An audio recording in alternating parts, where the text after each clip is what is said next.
Hiya! I'm Bruce Buffer. It's time for the Anthony Gargano Show! Live from the Xfinity Studios. Good morning, good morning, good morning. This is the Anthony Gargano Show. Yes, presented by the Bet Park Sportsbook online casino app. Wow. A great Tuesday. This is it, man. Last day of September. It's going by too fast. Too fast. I'm all right. 4 weeks have gone by in the NFL. What? Are we kidding? We are entering the greatest month of the year. The greatest month of the calendar is October. It is the confluence of football reaching its end of the quasi preseason, which is September now.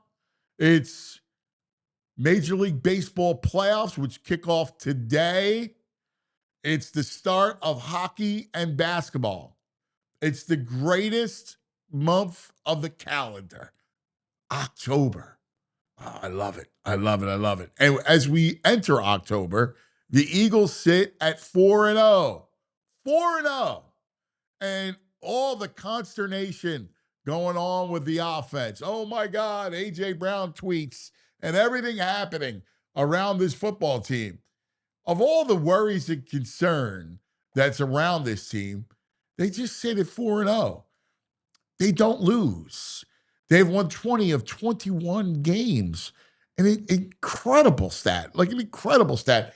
And I had this revelation because, listen, we're always going to worry. That's just part of being a fan is it's sustainable. Oh, we saw 2023. Oh, we saw this. And I get it. It's all part of it. We understand it. But when you look back, they're exactly like the Patriots. Look, I know New England had Brady.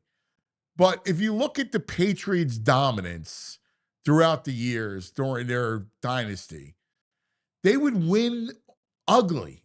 They would win pretty. They would win. They just won, right? They win because of special teams. They win because of their defense. Early on, before Brady becomes Brady, they won a lot with defense. Their offense wasn't great. I remember them talking about their receivers, and they don't have great receivers.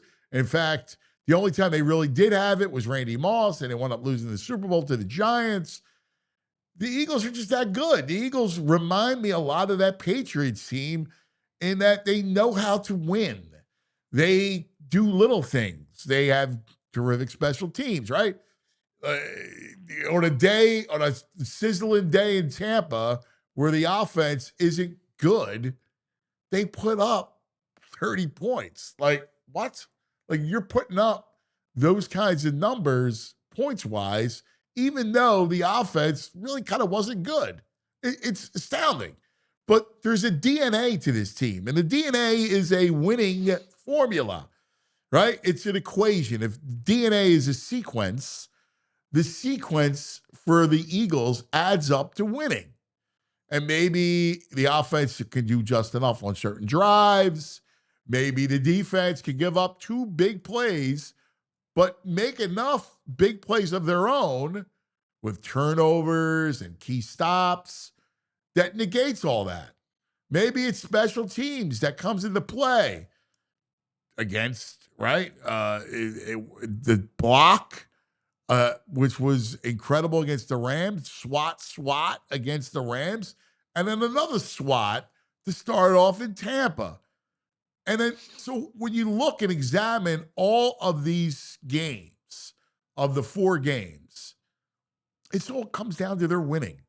You look around the league, and one of the things that I urge you to do is just watch the rest of the league. See all the flaws. There's a lot of bad football out there. Last night, we saw 3 bad teams. It was Jets and Dolphins. Oh, just awful. Bad football, right? Just bad. You watch Denver. Denver's good. And you watch Denver. Denver will be in town on Sunday. Denver's good. But you look at Cincinnati. I don't know. Cincinnati's terrible. They're just awful. They have one drive that results in a field goal. Then they give up 28 straight points and can't do anything else. That's not a good football team. Look around. Yeah, I mean, Detroit can be dynamic. Green Bay, we saw Green Bay's defense with Micah Parsons give up 40 to the CD Lambless Cowboys. So as you go through the league, Baltimore in shambles right now. Now, a lot of it due to injuries, but they're in shambles.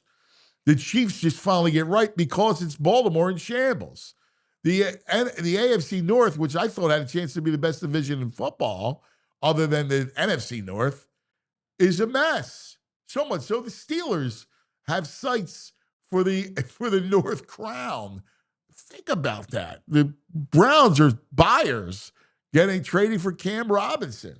It's a wild league. And meanwhile, at the very top in the penthouse resides the Eagles. And the Eagles just don't lose. So, yeah, there's issues, of course. And A.J. Brown and the tweets, and he's got to feel good. And Jordan Mailata talked about it and all that stuff. But ultimately, the sequence, the DNA sequence, is that of winning. And that should help you sleep at night all season long. And yeah, I mean, go ahead. Like, we get lost in it and aesthetics and style points and everything else. But ultimately, you can take comfort and then they know how to win. They know how to win tight games. They know how to win in the second half. They know how to even when the offense is going 3 and out 5 times, they're still finding ways to win, to create turnovers, right? They say, well, it's a gift. They got that touchdown that wound up being a game-winning touchdown. Well, but they forced the turnover. Like, their defense is really good. In 2023, they lacked a defense. They had a woeful defensive coordinator in Sean Desai. They couldn't tackle. There were issues abound. They don't have that problem. Vic Fangio has a good young defense that swarms to the ball, that tackles, that creates turnovers. And yeah, do you want more pressure from the front? Of course. But they know how to make plays, man. That's what it comes down to. And offensively, I just keep thinking at some point they're going to get it fixed. At some point, Saquon Barkley will be able to bust a couple. At some point, that run game will start to work a little bit. I'm not saying it's going to be last year, but they don't need it to be last year. At some point, the offense will get into a flow. The beauty is you got a 4-0 cushion, and you got 2 games that are winnable. Now, I think Denver's going to be tough just because of Denver's defense and the way they match up. They have a great secondary, so it's going to be – and they're good against the run. So it's going to be incumbent on the Eagles to get some stuff done in the ground game to help set up the pass down the field. So there's going to be things to watch and things that we'll get angst over. But ultimately, my message to you is take solace. They're the Patriots of this era. They just know how to win. Good morning, VG. Hey, what's up, buddy? How are you, buddy? I'm pretty good. We got a 4-0 first place team. Feeling good. Playoffs Saturday in baseball. Oh, playoffs today. Yeah, playoffs start today. Good Great day. matchups. Detroit and Cleveland. These pitching matchups are awesome. And that's a big one because Detroit has an epic collapse. Can they Collapse. change it with Scooble on the mound today? Scooble and Williams today. Scooble on the mound for the Tigers. Padres Cubs is a great matchup. 3:00 on ABC today. Old friend Nick Pivetta Right, now. Nick Pivetta is their big game 1 starter. I forget Mikey Miss called him Pavagina because he used to give you agita. But he turned out to be a real. He always good had good pitcher. stuff. Just couldn't keep his head in it. Yeah, Just he'd maybe get wild. And he'd give up a long ball, but he's pretty good. I don't like the matchup for him though against the Cubbies because I think the Cubbies can make him pay long ball. 2 good offenses. Yeah. Matthew Boyd's good. But another one. He was good, then mediocre, and he had a resurgence. Yeah. Good year this year. Yeah, but then again, he's going to be tested because they got some powerful right-handed bats. Yes, they do. Right? Tatis, Machado. Yeah, that's the most fun. If you're going to see fireworks, that should be the game. Yeah, at Wrigley, or the wind is blowing in at a slight clip. And when got the weather going too. Yeah, 10 miles an hour wind blowing in. All right. Which should help pitching. Yeah. I early in my career, I started in Chicago, and I was at Wrigley every day. And it's true, like the wind would have a dramatic impact on the game. More than anywhere? More than anywhere. The blowing wind. It did. The wind off of Lake Michigan would have a dramatic effect because the way the ballpark is situated, if it blew in at 10 miles an hour, anywhere from 10 above, it would really knock down home run balls. And the opposite occurred. Like balls would fly out. Like it just was. So that'll be interesting. And then at night, Red Sox, Yankees. This is my dog of the day, Right. I think. Crochet, I like Crochet on the mound against that Freed. I'm going to predict this is going to be a brain pick. Crochet first 5. Yeah. Do Red Of Sox course. first 5. Yeah. Doesn't he have a big ticket or something? Yeah. How could you not? And then the nightcap is a great ball game. The Dodgers and the Reds. Let's go Red Machine. The Reds could get lucky with Hunter Green on the mound. Hunter Green, who's very good. Very good. Against that Blake Snell. So it's and the Dodgers are a huge babe. Huge minus 206. I don't know what you're saying. I'm on ESPN. It says minus 210. Yeah. So I mean, wow. But it's great. Starts at 1. So you got 1 at 3 and 6 and 9. Pretty cool, man. Yeah, Reds pitching, actually, looking at the stat Frazier got up, the Reds pitching did give the Phils a little bit of trouble. 19 runs in 6 games. Lodolo's good. Look, Abbott, yeah, decent. I mean, I fear. I mean, look, I'm fearing the Dodgers. I do. I fear them. The way they set the rotation up was smart. Mm-hmm. They're going to go Snell today, and then they got Yamamoto in game 2, and they have Ohtani slated to pitch game 3. If they win both games, Ohtani pitches game 1 at CBP on Saturday. Yes. Because Glasnow is 3 right now? Glasnow is 4. 4. Right? Because you go Snell, Yamamoto, Ohtani, Glasnow. Okay. So that's that's their rotation. I mean, look, they're going to be good. Like I just wish that series was 7 games. Like baseball's missing out. Like this is the time when it's pitch by pitch. 100%. Like in the NHL, what makes the NHL playoffs so captivating is that every rush up ice, you hold your breath. Oh, is your goal happening here? Yeah. Oh my God. Especially once that third period. Right? Yeah. And the same thing with baseball. Like you get the late innings. Oh my God, you're holding your breath every pitch. Yeah, and also like if you're down early. If you're on the other side of down early, you're sweating it. I don't know about you, but like if I'm down 4-1 early, yeah, I always play the mind game where I'm like, all right, if I get 1 in the 5th, sure, 1 in the 6th, got claw back, 2 in the 7th, right? Like you're trying to hold figure them out, scoreless. right? You're trying to figure out a way to get back in the game. There's great theater. Baseball's got such great theater. I wish they would just open it up a little bit, shave off some regular season games. I agree. And just dive full-fledged in the playoffs because every other sport did it. Like even the NFL added another layer of playoffs, right? Like people love playoffs. Well, let's be honest. I mean, I know they're going to say the weather. If you go a week later, does the weather really change much a week later? No. No. In fact, but they should still shave off regular season. Yeah. You know, like obviously the get the Players owners. Association, Yeah, the owners are CBA, we're not in the playoffs. We're missing out on 4 games. Yes. Here, and the players go, "Oh, we ain't got no revenue," and that's where the local rev sharing kills them because they can't shave off regular. In this day and age, you shouldn't play 162. It's too many games. I'm 100% with you, especially the way Too they many pitch games. now. It's at the max, it should be 154, and it should probably be in the 140s.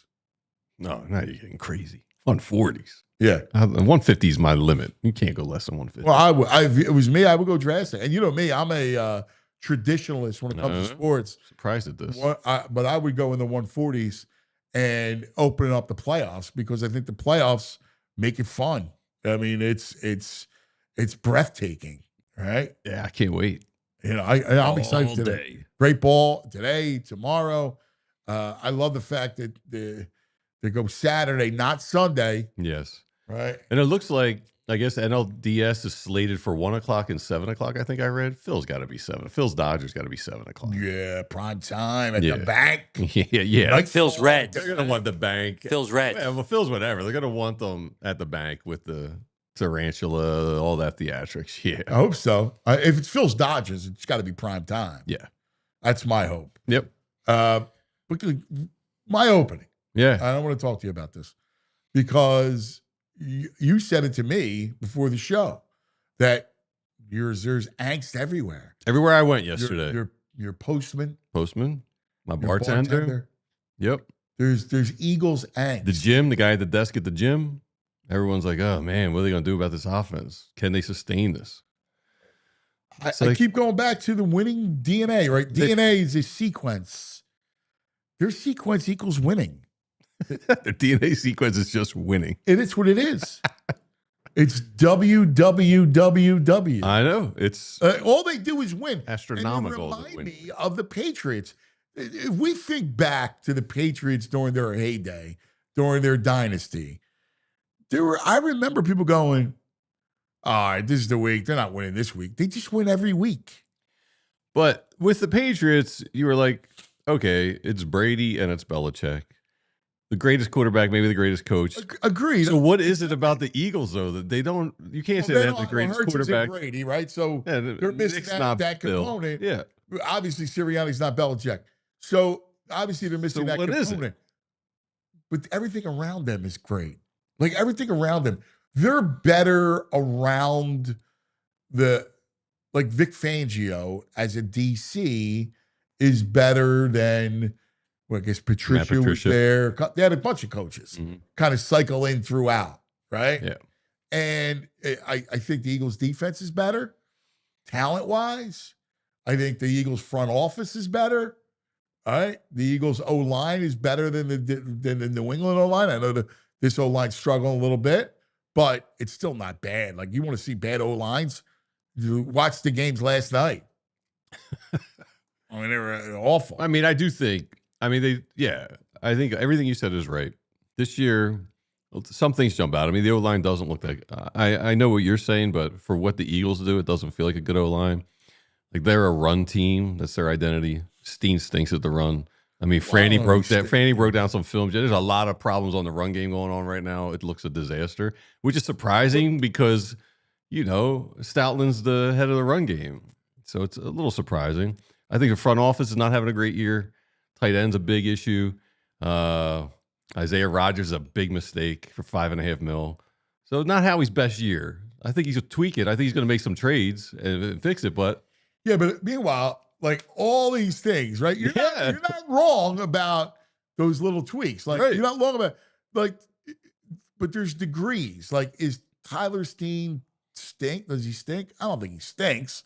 I'm close to declaring that. Yeah, I don't think he stinks. I mean, he's not winning a lot more than he's losing in his internal battles, right? So he's like 50-50 in his wins. If you narrow down just him in the run game winning against his opponent, he's like 50-50. Yeah. Which is last year, they were like 80-20, where each guy would win. I think Landon is banged up. Juergens is banged up a little bit. I think everyone's banged up except Mailata, pretty much. We know about Lane. So Steen with a healthy line around him may be better, but he's better in the pass. His flaws are really getting exposed right now. Yeah, Steen is better in the pass as a pass blocker. Right, but they are a run-first team, or they were, so you'd think, like, why would they be cool with Steen? Well, there's not a lot of, like, you don't have a lot of options. What was your option? Listen, there is a lot of... They could probably trade for Becton right now. He's not doing anything. No, that's not going to happen. No, that's not going to happen. I think there were some other issues with Becton that came into play. All right. I think that's kind of what it was. And you see him now, he's not even playing. No, he's in charge. Mess. Right? Yeah. So cross him off the list. If there was not a lot of options there, like it's a guard spot. Like, you can't tell me that Steen is the only reason why the run game is not working. Oh, no, there's a lot of issues. Right? Like, that's the biggest issue. Which is we're going to talk to Franny later today. Yeah, he did a whole hour yesterday on the run game. So it's what he'll talk about it. You're like, wow, how does this team who was so good last year doing I also am not crazy about the play calls because there's a lot of like inside runs, and I think you got to attack the perimeter more. I would agree with that, especially when you have some banged up people on the inside. Yeah. Look at the bro. The bro's here. Hello, bro. Good morning. He's in here coughing it up. Bro's earlier. coughing everywhere. Yeah, he's not. We're all going to be sick next week. Boys all kitted up. Premier League today. Yeah, Champions Liverpool League. Hat, Liverpool Champions League. Kit. Got to rock it. Who's playing today? Liverpool's playing. Oh, no, who they got? I meant to say. They're playing some Turkish team. I don't know how to pronounce the name, to be honest. Champions League. I'm not going to try to fun. butcher that one. If I didn't have playoff baseball, like I still make like kind of click back. Yeah. I like Champions League. Champions League's fun. A lot of fun. You go October over December? Oh, in a heartbeat. I love October. Now, December for personal reasons. You got New Year's Eve, Christmas. Oh, well, forget the solstice. Yeah, there's a lot of stuff going on in December. Solstice. The Immaculate Conception, is that December 8th? Like, I don't know. There's a lot of stuff going on. Yeah, I love the holidays. October is because of sports. December is your wind down football. And it's the wind down. And it makes me a little sad because my least favorite month is February. And then I get sad. You're a self-hating February birthday kid? Yes. I also I don't think I've ever met anyone who hates their birthday month. I hate it. Oh, I hate it. I also Unlike me, love my birthday month. He loves birthday month. Well, we know that, buddy. I'd take the whole month off if I could. I know you would. Celebrate me. Me. Oh, yeah. Hey, I was at the gym, though. As you're saying this, I was like, wow, we're like 24% done the season already for the NFL. It goes by too fast. That's crazy. Like, I need it to slow. Like, all of a sudden, I was like, oh, my God, this is the last day of September. Yeah. It's scary. Like, I like it to go slower. And yeah, I love October. I love it. I love Halloween. Mm-hmm. And what it also does, it's the gateway to the holidays, right? Once November hits, we go Christmas time, man. Like, I'm into the Christmas in November. I start the celebration early. Yes. I like it. You want to play Christmas music pre-Thanksgiving? Go ahead. No. Lights. Ow. I'm out on that. Why? Like, enjoy it. It's an enjoyment. Thanksgiving's got to have its moment. It's got to breathe a little. We got to give it. It's a great holiday. The eating holiday. It's not a strong I love a nice turkey, stuffing. I like the idea of it. Don't get me wrong. Better than our Thanksgiving show. But I enjoy Thanksgiving for what it is. Right? Like a food bacchanal. I like Yeah, that. but you can't have the Christmas lights and everything going before Thanksgiving. I like it. I mean, like I'm down with pumpkins now. Hey, I'm pumpkin crazy. You're a gourdsman. You can pumpkin now. This is perfect time to pumpkin. Yeah, I'm down with pumpkin. And to me, again, what is Thanksgiving? Brown. That's the color of Thanksgiving. It is, it's a horrible color. Brown and burnt orange. Yeah. Ooh, I like a good burnt orange. That's that's Cleveland Browns colors. I like the burnt orange. All right. Like we know you hate the cornucopia. The cornucopia, yeah. Yeah, that's right. Cornucopia socks. Come on. Are you going to compare that to Christmas? What? No, I'm just saying it just needs its own moment to breathe a little. It doesn't need. Can't gloss. I think you can have Christmas lights up, but you can't show them. You can't turn them off. But like day after Thanksgiving, blast them things. Yeah, because if the weather's a little nicer, you set them up. Yeah, you put them up, you have it ready, and the next day you're going. Oh, yeah. The earlier the better. Put me in that spirit. I love it. Love it. It goes by so fast. That's the problem with this time of the year. It's the best time of the year, man. I freaking love it. I can't believe we're talking about Thanksgiving right now. It's crazy. Well, we were just in summer. Yeah, all right. Well, because we're fearing the end of football already. Yeah, let's just keep it be. We got to take care of some business. We got a fun show as always for you. EJ to give us the lowdown inside the birds with EJ. Brain will get us set for the MLB playoffs. Our man. That's right. Baldy coming up at 10 o'clock. And yes, Franny Films on his whole run game. He went deep into it, his deep dive into the run game. We'll talk to Franny Films about that. So lots to get started. All right, let's take care of some business. Talk about some of our friends. All right, sports fans, listen up. September is here. All right, sports barely. fans. We got one more day. October's here. The fall is here. Football's back. School's in. perfect time to get your finances back in shape. So I've been checking in on my credit score lately. Let me tell you, if you're a member of TrueMark Financial Credit Union, you've got a serious edge like I do. They've got this free tool called Savvy Money right inside their online banking and mobile app. I use it myself seriously. It's like having your own financial coach in your pocket. I can just hear it saying, save, save, put it away, save. You can check your credit score anytime without taking a hit. You get tips on how to improve your credit score, and you get alerts if anything changes. That's what I call playing smart defense with your money. So if you're already on Team TrueMark, which you should be, and if you're not, you're crazy, fire up that app and check out Savvy Money today. And if you're not a member yet, what are you waiting for? Step up your financial game. Swing by one of their 24 branches or visit TrueMark.com/PHLY to open an account. And TrueMark Financial Credit Union is federally insured by the NCUA. TrueMark.com/PHLY. Do it. All right, let's talk about Ford. Ford tough. Baldy's Ford tough. Yeah. Right. If Baldy was a machine, like a vehicle, Yeah. Baldy would be a Ford. He'd be a Ford Explorer. Right. America's all-time best-selling SUV, a legacy of family and trust and performance. 3-row seating for up to 7 passengers. Great for families, for road trips, for sports families like myself.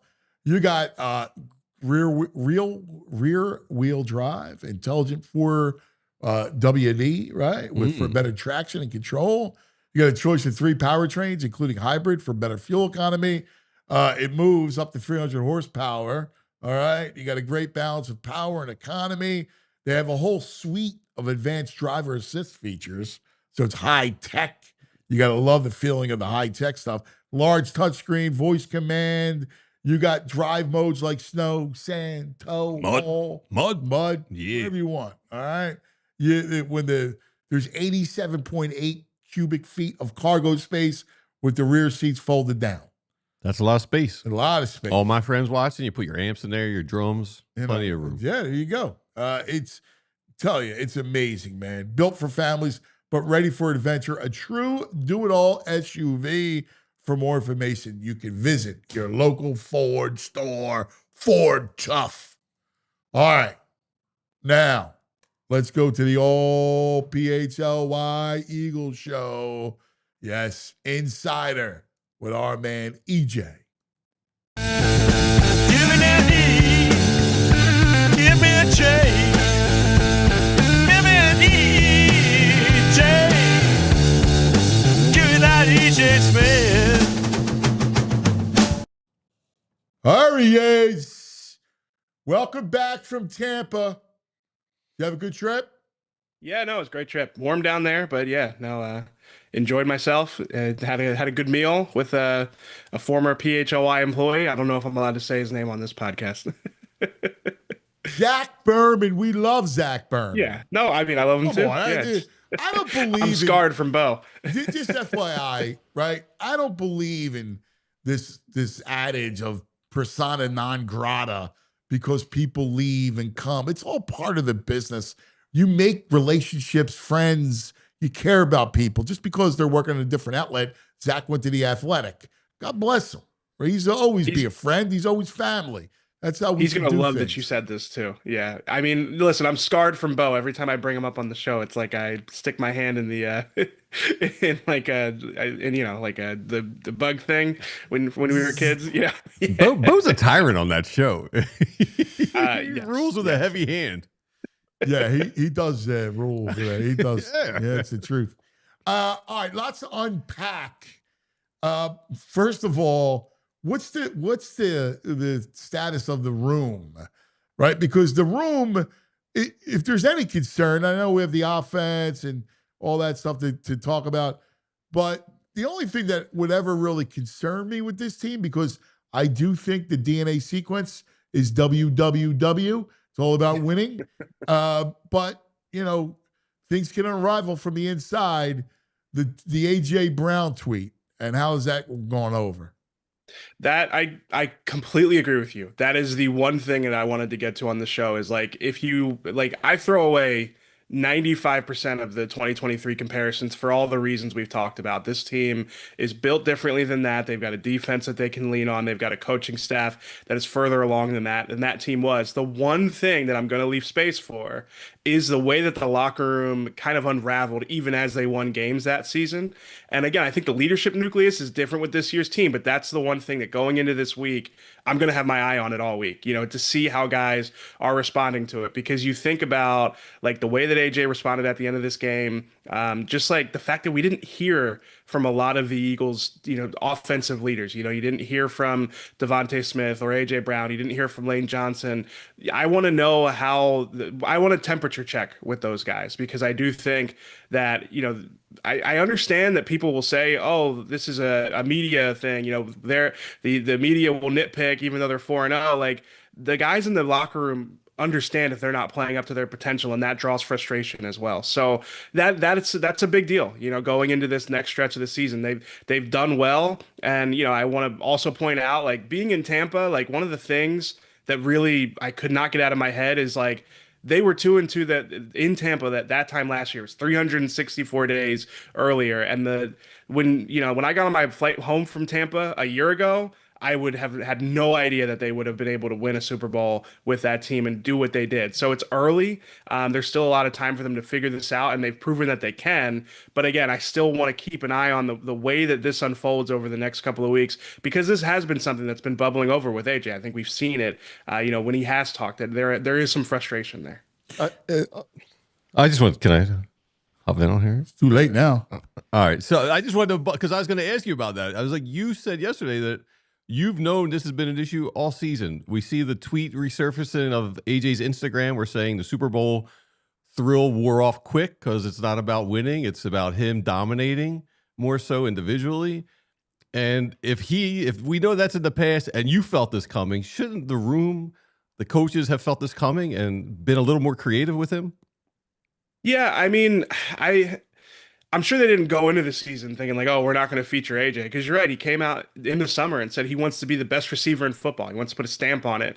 And when you got 2 catches for 7 yards, obviously, that's far from it. So I do think that his role in the offense has been confounding, but again, I don't think it was necessarily like they should have come in with they should have come in with a better plan. It's a fair way to say it. They should have come in with more mechanisms to get the ball into his hands. And, I do think, like, with the context of this season and being 4-0 and him being frustrated, like that, what he said after the Super Bowl, kind of, you view it in a different light now, because it is a little bit more, I mean, listen, I'm pretty sympathetic to AJ. I think as a reporter, I can say that, somebody who's had a lot of conversations with him, I understand where he's coming from, but I also do understand, like, this is kind of putting your individual success, your ability to impact games ahead of the bottom line and the team. And it's something that he struggles with. And that's what I mean by something that's bubbled over. The conversations I've had with him pretty much after the Cowboys game and so on, and from there on,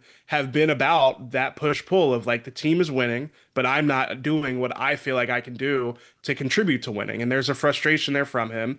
I think he's handled it differently for the first month of the season than he would have in years past. But honestly, it's kind of the same end result at this point, and I also wanted to say, like, with AJ, like, he knows what posting that tweet does in the locker room. He knows that will make waves. My guess is he wants to make those waves. Yes. He's a bright dude, and that's clearly a message. And you're right. It has the same impact. Whether he just came out and said, AJ, come here, because I've had players say, come here, and they just blast the team, right? Like, they want it out. And he could have easily said, EJ, come here. I'm freaking tired of being a passenger on this train. I want a bigger role. We're way too conservative. Jalen's got to get me the ball. Like, it's the same end result as the tweet and the Bible verse. It's just dressed up differently. Yeah. No, you're totally right. Yeah, that like, player, get over here come over here for a second. You know what's about to come. Like, for AJ, that is probably more him taking, like, the agency with the social media approach. He said last week that he felt like his comments after the game were kind of spun out of context, which I don't know how you could spin it out of context, especially because he doubled down and said, we're takers. We want to take what we want. So, I mean, he wants this offense to be aggressive. He wants there to be more of a component of being less willing to settle for whatever the look is pre-snap. So, this is something that, again, he's been pushing for since week one, wanting the offense to be more aggressive and less conservative, especially in those second halves when they have the lead. So, and to be fair, like Kevin Patullo has said something similar. The last week talked about how they wanted to be the aggressors. So, obviously he feels like they're not getting there in the amount of time that he wants to. It kind of reminds me of last season when he came out after that Panthers game and said that passing was the issue with the offense. He's been willing to be honest publicly about things he wants to see things he wants to see change about the offense. I think this is another instance of that. All right, so let's put AJ over here. What do you think the core issues are? Now, again, AJ also has to win his routes, so that's also there too. But let's put AJ here, and then let's focus on Patullo, who's getting the brunt of the blame, and which I think he should, because it certainly appears way too conservative. So I think he deserves the brunt of the blame. Now you also have Jalen. Where's his role in it? Like, there are a couple times where I thought he was late on those sideline throws. Like, he's got to get the ball out. Like, I'm not going to nitpick, but if the play's called and you want to get the ball down the field, it's got to be out earlier. Yeah, no, there were definitely a few times with Jalen where it felt like, for whatever reason, the timing was off. Obviously it was an uncharacteristically bad day for him, like with the deep balls. Like, some of those routes down the sideline for AJ were not well placed. But there were like one or two snaps too where I feel like AJ was coming out of his break open, and Jalen just wasn't done with his drop yet, so the timing wasn't there. And that could be a quarterback thing, that could be AJ cutting his route off a little bit early. It could just be a coaching thing where like the timing has not been worked out perfectly. So I want to leave space for that. But I agree with you. I feel like when you look at the halves of football that the Eagles have played offensively and how they've gone through those dry spells, I feel like that is where you want your offensive coordinator to be able to drag you out of it.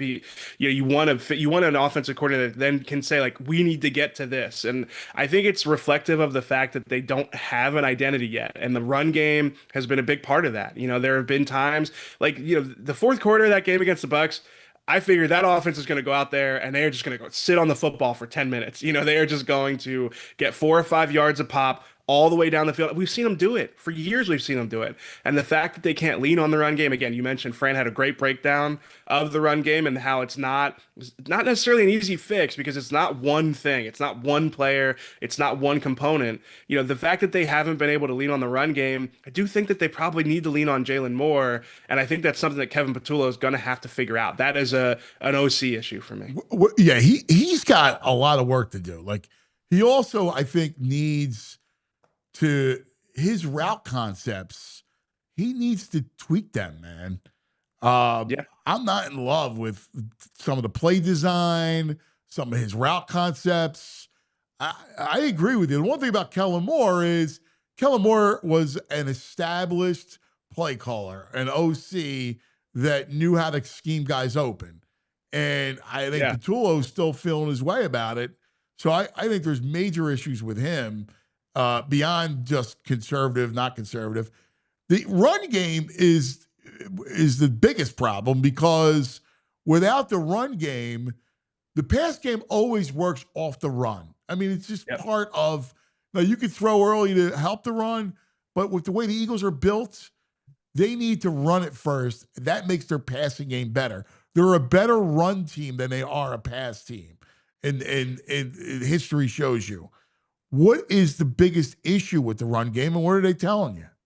Yeah, so two quick things, to your point about scheming guys open. I had a conversation with somebody probably 2 years ago, back when Cooper Kupp was like the star of the Rams receiving core, and they were talking about, like, if you put Devontae into that role, he could lead the league in receiving. Like, he is good enough to do that. And you think of, like, you watch Puka Nacua right now, right? Like, if you can't tell me that Devontae is not qualified for that type of role. Now, the Eagles don't do that. They don't feature a guy the way that the Rams will. So that's a big point with the receiving core. In the run game, I think the play action game also is something that like we just haven't seen enough of it. Even the players have said that we haven't seen enough of it.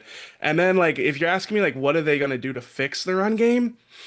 It's tough. You know, after watching Fran's breakdown, it's like I mean, really that the across the interior offensive line, they just don't have that like force multiplier that they usually would have. You know, Landon's not, he's banged up. He doesn't look quite like he has in the past. He hasn't looked quite as bad as I was expecting when I put on the tape for the Bucks game, but there were just times where you can see that he's just not, you know, just blowing guys off the ball like he usually would.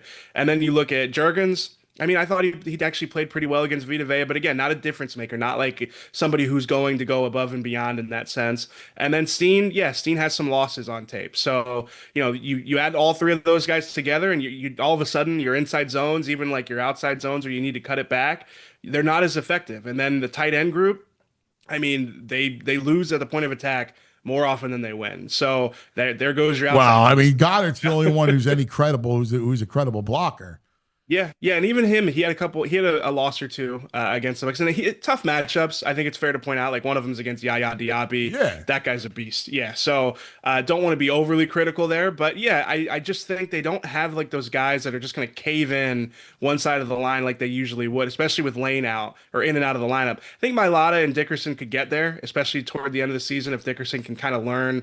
I don't know if it's like a matter of recovering or if it's just going to be a matter of like learning how to play with the limitations until the offseason. I know it sounds crazy to say that, but I do wonder if that's going to be the case. But yeah, they don't have like the run scheme yet that you just know that they can get 4 or 5 yards a pop. They have not gotten there with any of them.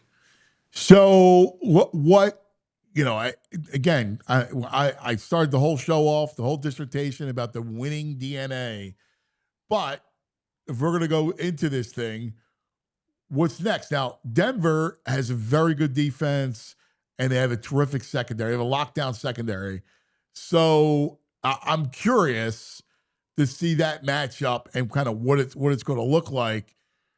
Do you think Patullo does anything different? Is he like? I think they need to go and really tweak this offense a lot. Like he's got to go in and add stuff to the playbook and just kind of change things up a little bit. Yeah, no, I think that this is similar to how the Tampa game last year kind of sparked this shift toward being a more run-heavy offense. I think this year it's going to have to look a lot different. I think it has to look more through Jalen, because, you know, I feel like the one big positive that you can take from the Eagles offense through 4 games is I do think that Jalen has taken a step up as a processor. He is seeing things better than he has in the past. So I think giving him more at the line of scrimmage, giving him more autonomy to check in and out of plays, I think that could be a positive for this team. You know, especially it's not like the scripts or the Kevin Patullo's like sequencing of plays has really been a difference maker for them. I think giving Jalen more agency might be the answer there. And again, I don't think that they can lean on my only concern with that, and I'm with you. I think because I think you need to lean into that stuff. My only concern about that is, like, if you're going to do that, and he's going to have that, then he's got to get his timing. He's got to get rid of the ball, and not just on deep balls, right? And he's got to work the middle of the field. He's got those seam routes. Like, if you're going to play that style of football, then he's got to up his accuracy, and his vision. Like, I agree with you. I think his recognition to pressures has been very good, and we know what kind of strength he has down the field. But it's those intermediate plays. Like, if you're going to play that style, then he's got to be able to dart, bing, bing, bing, and that's never been him so far. Yeah, you're right. It's never been like what we've seen out of him. He's definitely been more of an out of structure quarterback, but we've seen flashes this year of him doing it. You know, he had a couple nice passes in the seams the last 2 games. I think there have been examples enough where I feel like he can do it. You know, I think that the risk aversion of this offense has definitely contributed to not doing it as much, but if they don't have the run game to lean on like they did, you're gonna have to try it. Play that way anymore. They can't play. I'm all about trying it. But there's a difference between throwing one ball a game like that, right? Like, sure, yeah, and then doing a volume. Like, you need to volume it, because now you're asking him to be something that he's not just a point guard. When he's a point guard, He'll make you 3 throws here, run here, throw down the field here. But if you're going to be pass heavy, then there's going to be an array of throws he's going to have to make. Yeah, no, I don't know what your better option is right now. And I think screen. Can you mix in a true screen last week? Like I had some issues with that. Like you're trying to get the ball in Barkley's hands and you don't run a screen against that defense. Yeah, I mean, it is just bizarre how many different you'll watch almost any other offense in the NFL and they just have a normal distribution of different concepts, whether it's swing passes, screens, just creative ways to get the ball into your best player's hands. I'm watching Peyton last night get the ball into his back's hands like constantly, and it works. Like he ran it. Their offense is more of that than it is that with Bo Nix. It's way more of that stuff than it is down the field of Cortland Sutton. Right. Yeah. And the Eagles have more reason than anybody to have those plays in the playbook, because they've got so much talent. The more and more I dive deep into this thing, I just keep coming back to Patullo, man. Yeah. Like I just see no creativity. I think football sense. I'm serious, man. I question a lot. Like when you don't run a screen and you don't get the ball in space to your running back that you're dying to get off, like he needs to get going. Like, what are you doing? Like there's the easiest plays. Like you get your O-line feeling good about stuff. You get them momentum going down the field, hitting people. Like I hate to feel like I could do a better job, but I think I could do a better job. Well, I mean, when they punt 6 out of 7 drives in the second half, it is a little bit like you got to try something different. It has to look different. And that's where, again, I think that's where you want your offensive coaches to have something. And again, it's early, like, maybe 4 weeks from now, it's like, man, they really learned that they can lean on, the RPO game or, the just Jalen checking at the line. Maybe they'll find the answer. But right now, I think that they still think it's the run game because of last year, and it just has not been. When you play in Spags and Todd Bowles, who blitz all the time and no screen is worrisome. That's like basic football. There's a lot of that. Like there's a lot of things that I question from the offensive coordinator and from how this offense looks. I got to tell you, I'm way underwhelmed by what I see. Underwhelmed. And we could talk about AJ and Jalen, I mean, dude, you're the OC. There's basic stuff. I mean, if I got to call, we talked about this the last 2 weeks. I brought up things to you about basic things. Tempo, deploying tempo. Sometimes you got to make it. You need a drive starter. Yeah, all right. Well, how about you get an easy, you call a play that is an easier completion to get some momentum. That way you can start your tempo and rev up the engines. I mean, come on. Yeah. Right. Exactly. And then they're still 4-0 somehow. I know. Which is crazy, right? Right. Like we're going now deep. Like the 4-0's up here, and then the layered stuff is all right. Like I know you got O-line issues and we get it, but there's ways around that if you're a sharp OC, and again, he's 4 games into his career, so I don't want to bury the guy, but I need more out of you. EJ, a lot of people are talking about Hurts maybe having a concussion, his head bounced off the grass, the turf. Have you heard anything about that? I haven't heard anything about it. This isn't the first time that he's taken like a shot, like, or maybe hit his head off the turf and, not come out of the game and seemed like maybe a little bit different. So, I haven't heard much about it. I mean, at this point, I doubt we'll I'd be very surprised if it was like all of a sudden he's in the protocol. I saw Brooks Kubena report that he was in the medical tent very briefly. I didn't see that, but I didn't hear much about the concussion thing. Where do we stand with injury situation? Go through all of them.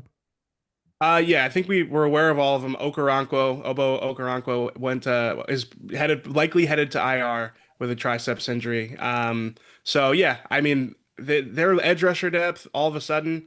I know Vic doesn't seem to value like having that one guy at edge rusher like we've seen in years past, but I do wonder if there's a trade to be made there at some point before the deadline. Yeah. All right, brother. Great stuff as always. 2:00. Yep, 2:00. Thanks for having me, guys. Oh, by the way, Andrew's team is playing Galatasaray. That's not that hard to say. It's not that hard to say. Yeah. Thanks, EJ. Put me on blast there.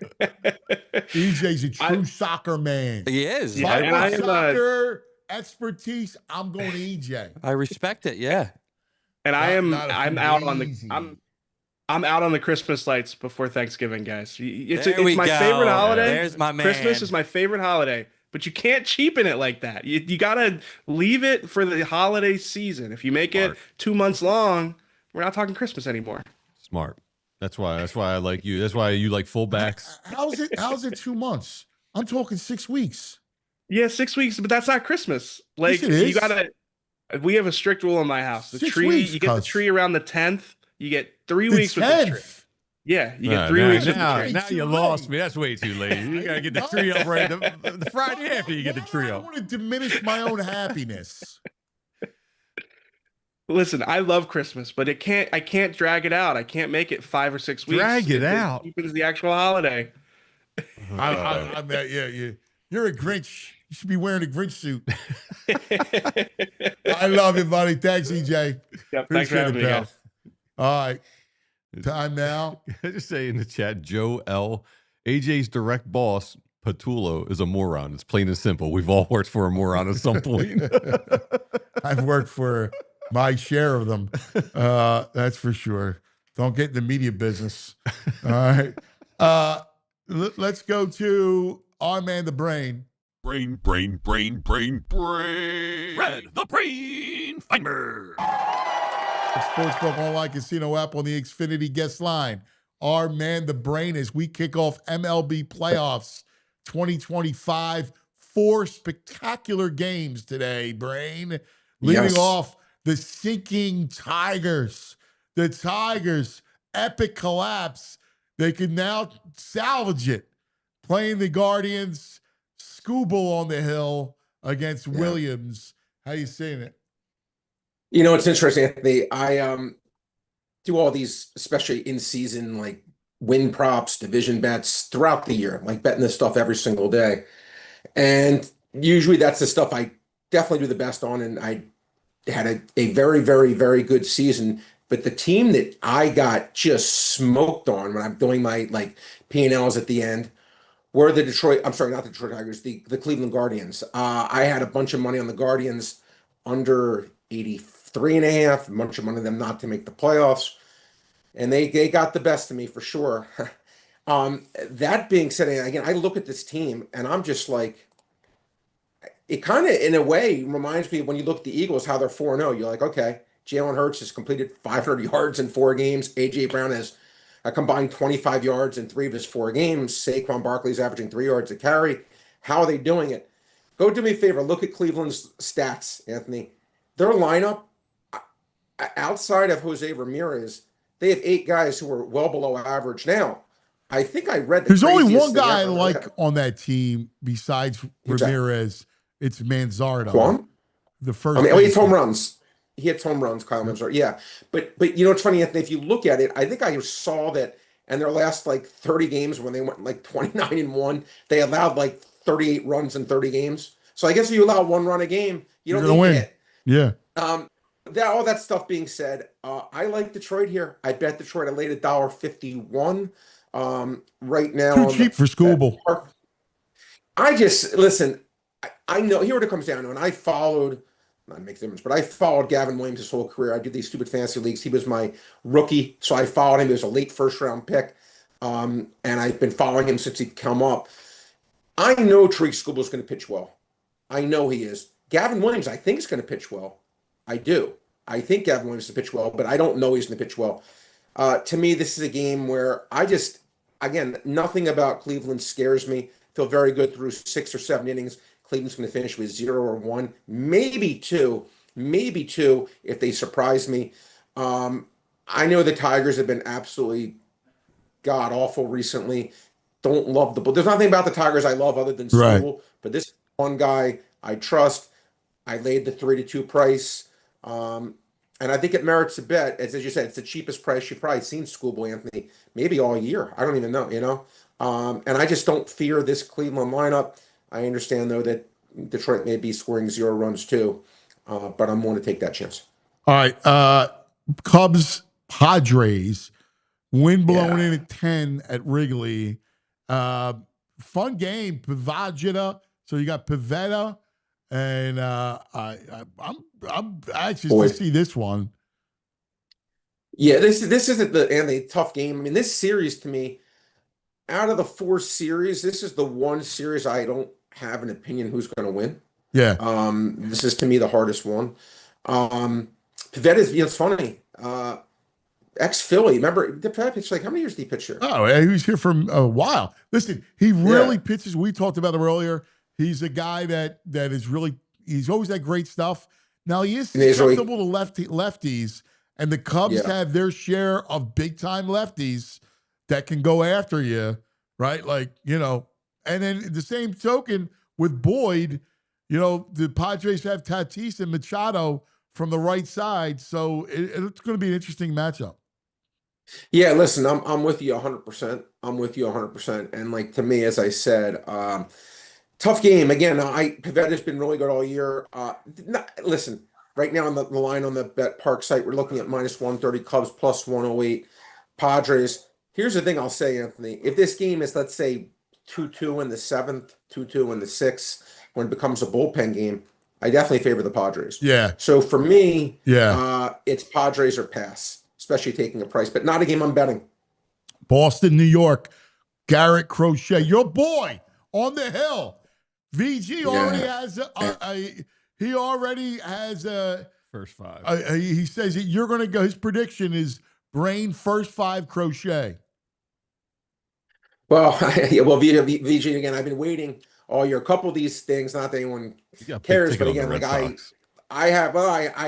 I need Toronto and Boston or Seattle badly in the American League, and this is one of my crazy odds teams is Boston, so I'm rooting for them really hard. That being said, I actually think the Yankees are going to win this series. I think the Yankees are better. Now with Crochet, the thing is, Fried's had an interesting year, Anthony. His first 12 starts, he didn't give up a run. Then he went through a cycle of let's say 6 or 7 starts. Yeah, he's been dialing it lately. He's pitching well lately. Correct. He's been dialing it lately. I think this game's going to be very close. I do favor again, kind of we said about the Cubs Padres game. It's interesting because they're doing the opposite way. You're better off taking the Red Sox in the game, not the first 5, because I like the Red Sox bullpen way more than the Yankees bullpen. Yeah, way that's more. A good point. This game's close. Yankees after bullpen 7. blows. Yeah. Yeah, I actually like Boston's chances here. To me, it's Boston or pass. You can get plus 112. I certainly think it's at least 50-50 game. I did bet in this game. I did bet Crochet over 17.5 outs. Now, I will say this. When you're betting an over in one of these innings bets in the postseason, you really better freaking like it because it really is extremely difficult to get over because these hooks are done really quickly. They take these guys out. But there's literally 2 pitchers in the league I will do it with. Literally 2, not even 3. Garrett Crochet. Wheeler would have been 1, but Garrett Crochet and Tariq Skubal are the only 2 I'm willing to do because they are that team's friend. They are the Cy Young guys for these teams. And I fully do feel he'll get his 6 innings pitched. He's 21-3 to that number, Crochet. Maybe I don't get there because of the playoff factor, but again, I think he's their best. I think he's arguably the best pitcher in the world, right there with Skubal. So I also want to take that chance that even in a playoff game, he gets. No, he's not getting lifted. I agree with you. Reds Dodgers last game. Hunter Green. Yeah, this is your boy. Yeah, this is. Anthony, that's funny, Anthony. This was my fun bet before the year. Was Reds. Had a lot of them win the division. Didn't get there, but. Have them at 100-1 and 50-1 to win the pennant. Maybe they got lucky. Here's the thing: they can't score. They just cannot score anything. Their lineup is so. Dela Cruz got dropped in the order. He's been deservedly been in a desert. Yeah, he's been in the desert. Ellie. Look, Hunter Green certainly has it in him, Anthony, to pitch a great game. One of my favorite pitchers. The total in the game 7. Maybe I'd lean under there, but I just don't trust the Reds to score anything here. I really think they just gonna. It's gonna be hard for this team to score any kind of run at all. The line though is pricey. It's minus 220. On the Bet Park site. For me, it's just a straight pass. Maybe lean under because of my respect for Green. Lean under in the 5-inning line because I would not want to mess with either of these teams' bullpens. When I bring up the 5-inning line, I'm guessing it has to be 3.5. I'll bring it up though right now. It is the 5-inning line is 3.5. And you can lay minus 107. That's how I would look at this game. The only way I would look at it is under 3.5 through the 5-inning line because Reds aren't going to score anything, and I think Hunter Green should be able to hold them to a low total as well. I like it. All right, Brian, great stuff. Tomorrow we'll go over again what we see in baseball. We'll take a look at a little pre-NFL and college. Great work, my man. We appreciate it, buddy. Thanks, Anthony. Bye, guys. Be good. It is The Brain, brought to us by the Bet Park Sportsbook online casino app. Let's take care of some business. Yes, The Brain is the Bet Park's ambassador, and let's talk about it. The Bet Park Sportsbook online casino app. Where are you going? Are you got a Champions League play with Andrew? Quick. I got to see what's going on in Champions League today. Inter versus Slavia Praha. I would take Inter good. on that one. Slavia Praha? Praha? Where are they from? Slavia, I would assume. What's your early line on the Eagles, too? Give me that from the Bet Park Sportsbook online casino app. Let me pull that up. Let me get the soccer open. Yeah, you're all about the soccer. Eagles are 4.5. Yes, right on the money. Yeah. It's scary. It's a tough matchup. Line. Yeah, it is a tough matchup. Certain. No, it's a tough matchup, man. He will frustrate AJ even more. A team that's struggling to move the ball, Yeah. that defense is good, Mm-hmm. and they grind you out. I think I don't know what the total. I can see it under. Total is 43.5. Yeah, that's juice on the under. It's an under. It's an under all the way. It's low It's gonna be total. an ugly game. Yeah, it's got a feel for an ugly game. Sean Peyton wants to make it ugly. And short week. Denver coming in too. You think the line would be higher, but no, it tells you something. Check out the Bet Park Sportsbook online casino app for all of your action. The Champions League, like Andrew said, and then you got all of your baseball playoffs. MLB stuff is awesome on the Parks app. You can do runs, hits, errors, everything you want. All the props. Judge hit a home run today. Yeah, Why not? So you got all that stuff you can play. Again, all the casino games. There's always another way to win on the app. You got to be 21. You got to be in PA, New Jersey, Michigan, Maryland, Ohio. BetParks.com for all of the details. Gambling problem, call 1-800-GAMBLER. Now, let's talk about Xfinity Sports. Football weekends.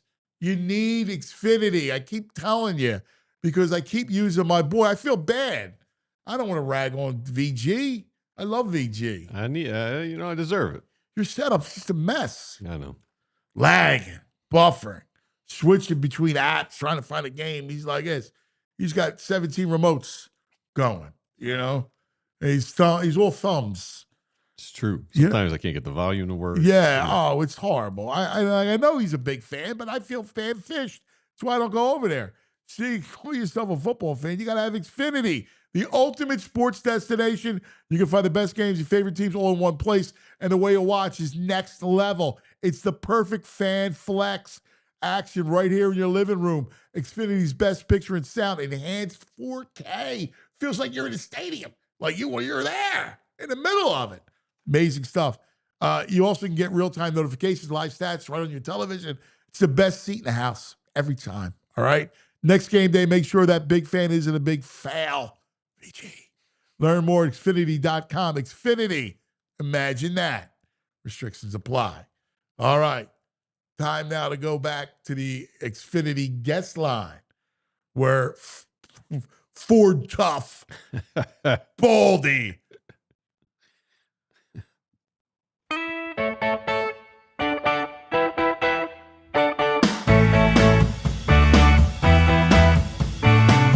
Baldy, Baldy.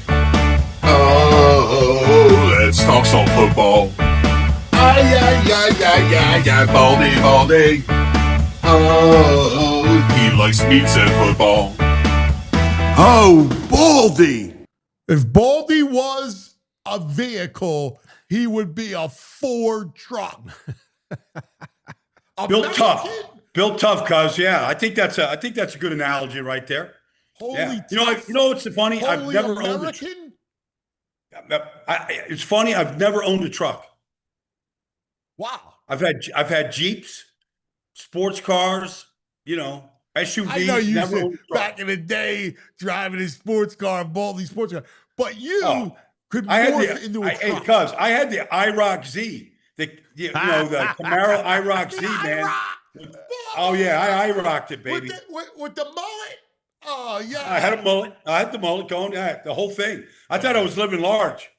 Was that T-tops? T-tops, of course, Fiji. Yeah, had the T-tops. Nice. And I just know he had layers of fog hat. There was a lot of girls with high hair in the back. Yeah. In the back. You got that right. Yes, there was. Yeah. I love it. All right, let's get to pressing business. We're 4 weeks in. The Eagles are 4-0. They have a DNA sequence that is WWWW, which is great. But the offense, AJ's tweeting about it, about his role in it. The OC looks pretty unimaginative. What are you seeing, Baldy? I don't see that. I mean, look, if you just go last year at this time, they were 2-2. Jalen had thrown 4 touchdown passes and 4 interceptions and lost a fumble, and they were 2-2. This year, he's thrown 5 touchdown passes, hasn't thrown an interception. They're 4-0, and they just beat a team that has had their number for the last 5 years. And every blitz that Todd Bowles threw at him in the first half, they had an answer for the blitz, and they carved him up. They threw it to AJ on a go route early in the game. He kind of hesitated on the route. It wasn't a bad throw. It was in bounds. He kind of hesitated, and then he just threw a hand up, and it wasn't the typical relationship they usually have. But I think, September, if you're 4-0 in September, I mean, if you just break it down into quarters, right? You go, okay, first quarter we're 4-0. Let's just put that aside. Now let's just because they scored 3 red zone touchdowns, and they're all different plays. The underhanded, toss to Goddard, they're all different. They were creative. Because I see teams that can't score in the red zone at all. It's just forget it. The Giants can't score in the red zone. There's just teams that can't do it. 3 for 3 in the red zone. You'll take that every single Sunday. Yeah, and listen, I hear you. But I don't think you can deny that there are issues structurally with the offense. Well, I mean, look, Saquon's not having Saquon's not getting only because they're talking about it. All right, in that building, that's a conversation that's being had about. I'm not saying they're not having a conversation, cuz I'm just saying that there's so much time to kind of grow this offense. There's a base. There's talent. All right. Saquon hasn't had a good runway yet this year, except for a 13-yard touchdown run that he had a couple weeks ago against the Rams or whatever. But there's time to grow this thing here, and to kind of you want to win the game. Number one, they're winning the turnover margin every single week. You want to win the game. Yeah, that's the most important thing. Yeah. How you win it obviously doesn't matter to Jalen, because he's going to say that same thing on the press conference every single week. But at the same time, do you want it Lamar is all world. He's thrown 10 touchdown passes. He's got 131 quarterback rating. They're 1-3. There's ways that you can have success. They might be talking about it I want to be more involved. There's one football, all right? There's a certain way that they do things, and they take care of the football. So I would push back against a lot of the stuff or the guff that might be coming out of NovaCare right now. So, listen, I think they have I talked about DNA, right? And the DNA of this team, the sequence, because DNA is a sequence, is winning. they have a winning sequence, right? Like it could be. Nobody's First even of all, close I love to their it. defense, and even if they have a breakdown here or there, they're a great tackling team. They're a fundamental team. They take the ball away. Their special teams is really, really good. Again, it contributed with the block punt. Yeah. The worrisome part of the offense is you had 5 3-and-outs in the second half, right? Like you've had offensively, they've played 3 really good halves, and then they've sputtered where they struggle with momentum. And that's where, like, I didn't see any screens on Sunday. I mean, look, Yeah, go ahead. it's not like they're playing the New Orleans Saints. Like they've just played 3 playoff teams. Agreed. In a row. And Dallas is playing offense, the last couple of weeks like they're a playoff. Like I don't know if they're going to be a playoff team because defensively they're terrible, but they can put a 40 burger up on you. And Dak can't play any better than he just played. And that's without their best offensive player and 2 offensive linemen. And he put up 40. So, I mean, style points don't matter in this business. I agree with you. I get it. But like Tampa's a great defense. They're a great defense, all right? Now, Hassan Reddick didn't ruin them. Levante David didn't ruin them. Vita Vea made a couple plays. But, that defense they're expected to compete in the NFC for championship. Like they just played 2 I just saw the Rams this Sunday. Like they got championship DNA. They're well coached. That's 2 really well coached teams that they've just played and beaten. Now, does the offense have to, I don't know, have a little bit more imagination to it? It helps, but execution is more important than imagination. Yeah, I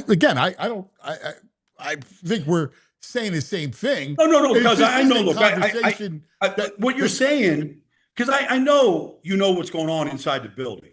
All right, so that's what concerns you is the players are talking about it. I understand that, but sometimes players are looking at Tuesday. The stats are coming out around the league. They're looking at their stats and they're like, I ain't doing anything. I'm not contributing. So it's a little bit of, okay, we get paid to produce stats. It's important. But if you don't really have much production behind it, the wins and losses kind of like get lost a little bit when they see Puka Nacua catching 13 passes on Sunday, right? Like it kind of gets lost a little bit when you see some of this stuff. Yeah, I just think that I think we have rich people problems, right? Like the rich people. Okay, it's a good way to put it. Where you go, this is a hell of a team, a winning team. They're the elite of the league. They remind me a lot of the Patriots without Brady Belichick, but the way they won, right? Like they just won. They found ways. They weren't dynamic at times, and people go, they win again. They just always win. And this Eagles team has that same kind of feel to it. Well, I remember one of the Super Bowls, maybe it was a comeback against Atlanta, I forget. I mean, James White had 13 catches, and Brady gave him the Super Bowl MVP car. Yeah. Like Brady's mind, Brady got the MVP, but Brady's mind, James White was the MVP. He threw to him 13 times. I mean, Brady would not throw the ball down the field outside the numbers. Like, it was a low percentage throw.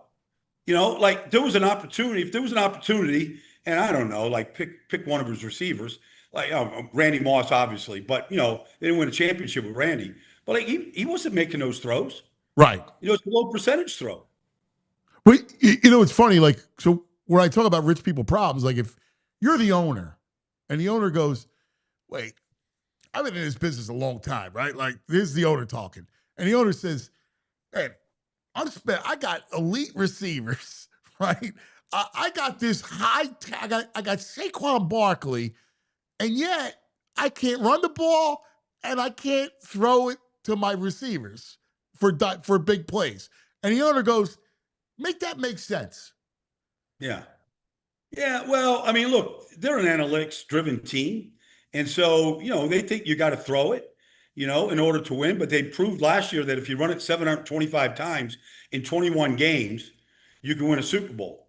And so sometimes the analytics don't add up. Sometimes they're just not right. Sometimes your team is built a different way. Hey, what are you seeing in the run game? If you literally win the turnover battle every week, you're probably you're gonna win the games in this league right now.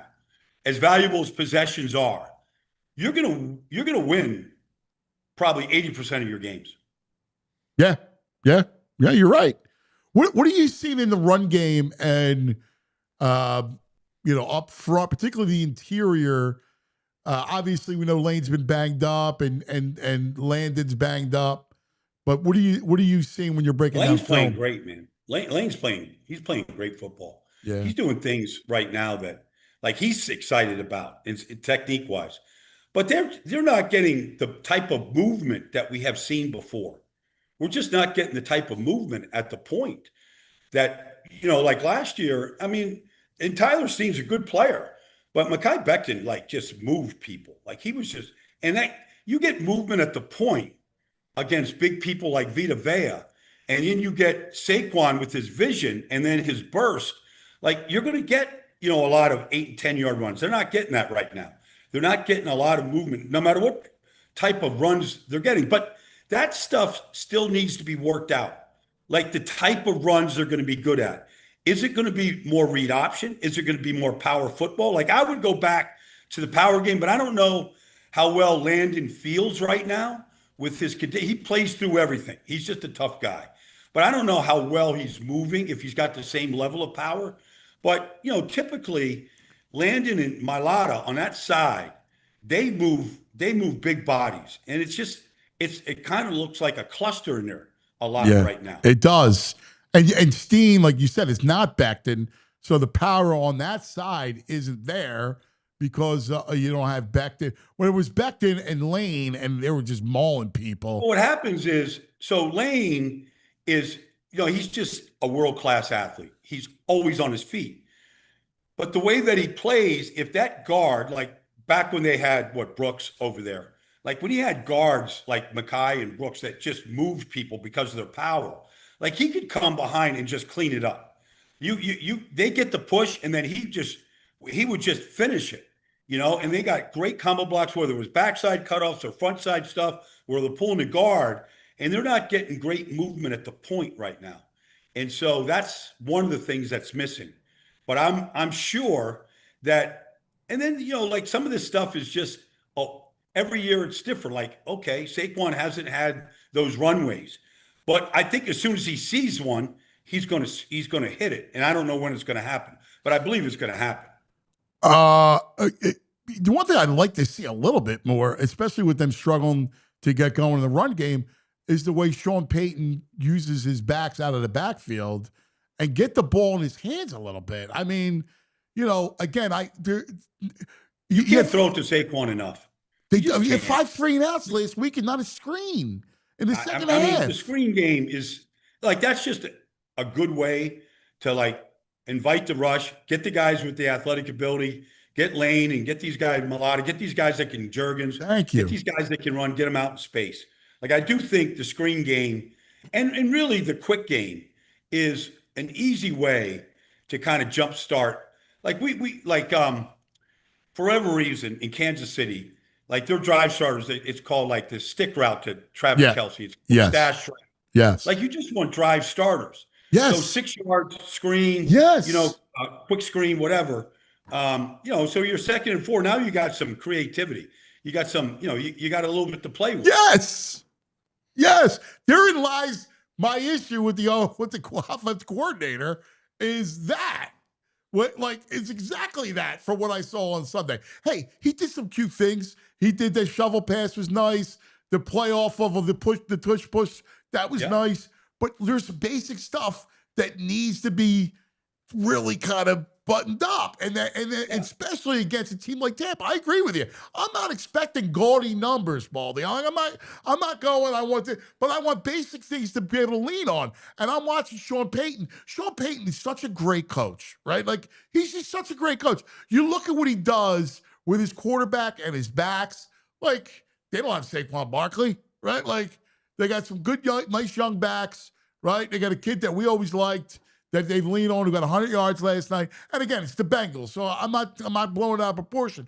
But if you look at the structure of their offense, there's things that get the ball in guys' hands. Yeah. Well, he's been doing it a long time. So he's been at this thing. He started in Philadelphia here with Ray Rhodes. He's learned from Parcells. He's had Drew Brees. Like that offense, you literally, I mean, the volume of offense that he actually has in his head. I mean, he's not giving it all, but the volume of offense and the type of plays that fans like, the creativity in a lot of the plays. Like even now, you watch some of those play action passes that Bo Nix had last night. There's not a soul around him for 10 yards. There's like a 10-yard cushion. I call it the cradle of love. Like he just stands, there's like nobody around him. Like his play action disperses the defense better than anybody else that gets called plays in this league. Look at the movement that they use. Oh my God. I'm watching that game last night, and I was just taking notes just on just the way they run their offense. I love it. I mean, it is a Jersey diner menu, cuz. Like that thing is, I don't know how long it takes. I'd love to actually know how long it takes for Sean to put that together. I mean, it's week long, but it's never the same script, you know. I mean, because depending on who they're playing and you know who's available, and you know, I mean, Marvin Mims gets a big play last night, but you know, I mean, it's just the variety is, but there's a huge variety, but there's just basic concepts: 2-man side, 3-man side, play action. There's just such a variety, but the concepts are very, very firm. All right, let's go around the league a little bit while we got you, because we got you for another 7 minutes. All right. So let's look at the NFC. And you mentioned it, like the Cowboys and Packers. I mean, no CeeDee Lamb, and they went up and down the field on that Green Bay defense, which I thought was a lot better. I went and watched Micah played 48 plays in the game. I watched every one of his plays, just him in addition. And he must have won his rush 10 different times where he's won clean, but the ball's out. Dak got rid of the ball so fast the other day. He did. Like Schottenheimer was doing a good job calling plays and designing them. You can debate whether he was a head coach. I agree. You're right. But they're without their starting center, their starting right guard, right? You know, CeeDee Lamb, like they're shorthanded, and you can't tell. Dak was so sharp, and then Pickens obviously is a stud, but like it's more than that. Like the offense, there's just a rhythm to it, and Dak was in a rhythm. He was in a rhythm against the Giants. I mean, he gets into a rhythm. There's a reason why they won 12 games in a row. Yes, 3 years in a row. Yes. I mean, now you can talk about the postseason all you want, but I mean. No, he's a good quarterback. He just is. He's a good quarterback, man. He is. Gets the ball out. What'd you think of Jackson Dart in his debut? And our boy Scatterboo looked terrific. I love Scatterboo. Look, he takes it like the Chargers were 3-0. They beat 3 good teams, right, to get to 3-0. They're a quality team. They take the opening kickoff and go right down the field and score. 79 yards right down the field. And they finish it off. The quarterback draw up the middle, and Scatterboo is the lead blocker. Now, he didn't complete a lot of passes, but he had a couple third down completions. He's a good runner. He had one 29-yard run called back. Otherwise, he probably runs for 100 yards. I mean, that defense is a good defense. And they played with the lead, and then you saw the Giants' defensive line. They hit Justin Herbert 12 times. Like, Kayvon, Bernsey, Abdul Carter had 5 quarterback hits. Like, and Dexter Lawrence had the interception. Yeah, they're going to be good. They're building something there. I like that defense a lot. That front. That defense could be really good. But Dart was he took care of the football. Yeah, he's tough. He's just tough a tough kid. Yeah. Like he just energized the whole team. Yeah, the stadium for sure, but the whole team he energized. Yeah, it's a shame they lost neighbors. I mean, that's horrible. Yeah, you want to see a young quarterback. Like you watched it last night, Bo Nix and Cortland Sutton. Yeah. You want to see a young quarterback grow with the wide receiver, build that relationship the way Stafford has with Nakua. Like, you just want to get that going, and now you lose that right away. That's a horrible loss, man. Hey, I got to ask you one college question, because did you get a chance to see any tape from Penn State, Oregon? I have not watched it yet, cuz. Did you see the play in overtime? The interception by Aller? Yeah, I saw it.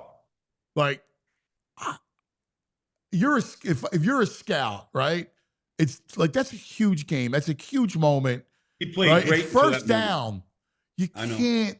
The play was covered. Like the kid can't throw that ball. I know. I mean, they scored in the first overtime with him. He'd thrown a couple touchdown passes. He played good. He doesn't have big numbers, but they got a great offensive line. They probably have 2 first-round picks on the offensive line. The left guard for sure. The receivers are good. The running backs are good. Like he has to play big to win those games, and that's where he's come up short. I mean, they've got everything it takes to win a championship if he can play big.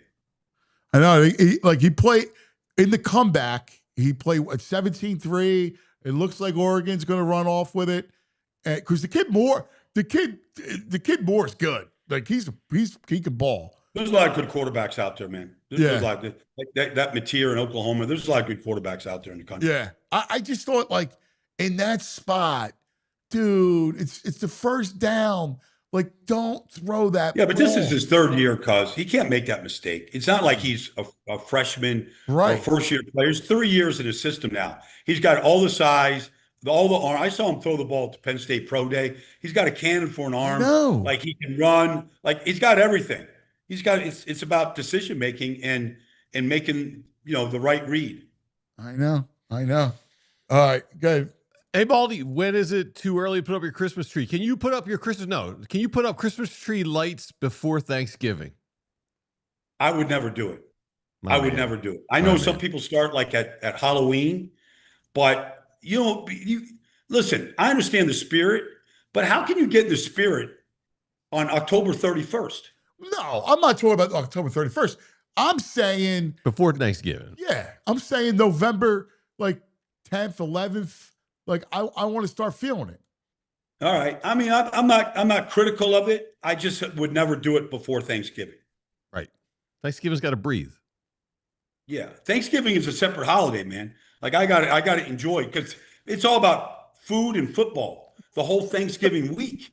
Like I just got to enjoy it. I don't want to be out there. I don't want to be on my roof putting up these icicle lights.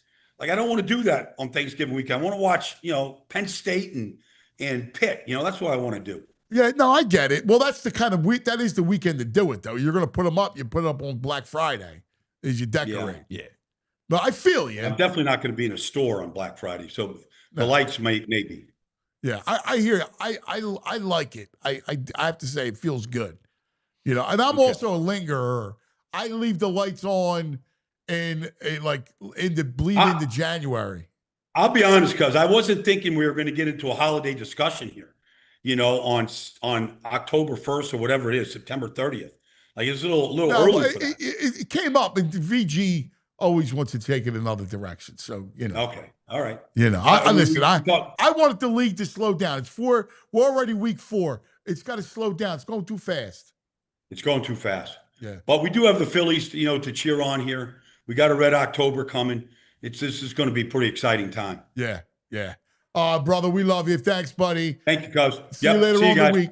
See you, pal. You got it. There he is, the great Baldy. How did we get you? Oh, because I said October's my favorite month. And then you started with the whole December. I don't know how it got derailing the show like you usually do. I mean, some of us. Yeah, you got to lean into your talents. It was the October conversation. Yeah, I just said I love October. It's my favorite month. And then he starts with, "Wow, you like it better than December?" Yeah. Fair question. I love December, but it's almost separate. You're derailing us again. You're carrying this conversation on. No, you are always the instigator. You are. You're a derailer, an instigator, and a vampire. Yeah, Dracula. Oh, yeah, derailed again. Here it comes Christmas. All right, let's take care of some business. We'll get Franny going, and then I got some musings for you too. I need some nugs. I get no nugs. I want your power rankings too. Yes. Go for it. True Mark, baby.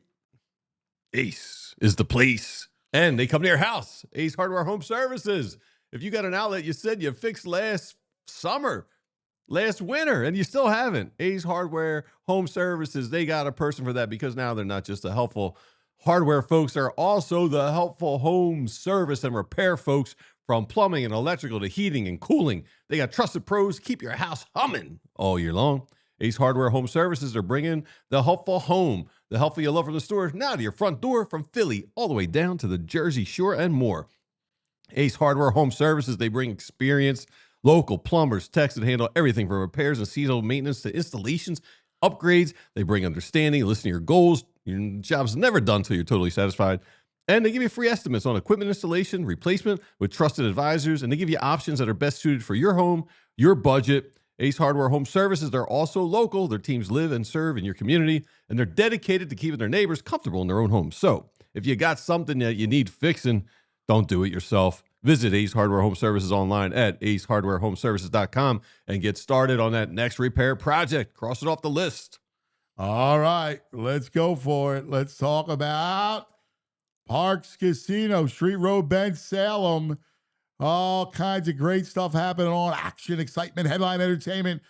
All right, it's right there. Parks Casino, right off of exit 6 of the Jersey Turnpike, 995.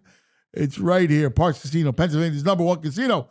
You got to have thousands of hot online slots, state-of-the-art sportsbook, beautiful poker room, Liberty Bell Beer Garden, and collection of award-winning restaurants. Parks Casino, this is how you win. Here we go. Tickets on sale now. You ready? Oh, yeah. December 5th, Straight No Chaser. What? Whoa. Is that? Okay. Straight No Chaser. That's like a Straight VG No band. Chaser. All right. How about December 6th, comedian Ken Jeong? Oh, that'll be good. Oh, he's funny. Yeah. December 12th, Get the Let Out, a Led Zeppelin tribute. Yeah. Oh, man. I'll let you go. I got to go for that. Go ahead. You got a song? I don't have a song on the top of my head, but And she's buying a stairway. Wow. to heaven. Led Zeppelin, you just When said she we're gets happy. You went, there, I she know. knows. There's so many If other the songs stars you could have are gone. all Little close, Dire there's Maker. no word she can get. Jeez, I can't believe you went Stairway You to want to go Heaven. Cashmere? I thought you More would go guitar somewhere oriented. next. I love getting the let out. November 26th, comedian Joey Diaz. October 4th, Kansas. Carry on my wayward son. There'll be peace when you are done. October 25th, Almost Queen. Is this the real life? Is this just fantasy? How about November 21st, Air Supply? I'm all out of love. Well, I'm so- without you, I knew you were right for leaving me solo. Ooh, that falsetto. Yeah. You like it? ParksCasino.com. Buy tickets for all shows. Parks Casino. This is how you win. Got to be 21. Gambling problem, call 1-800-GAMBLER. All right. Time now to go to the film room. Franny Films. They do not crave food nor drink for nourishment, for they exist solely on the glow of the all-22 monitors.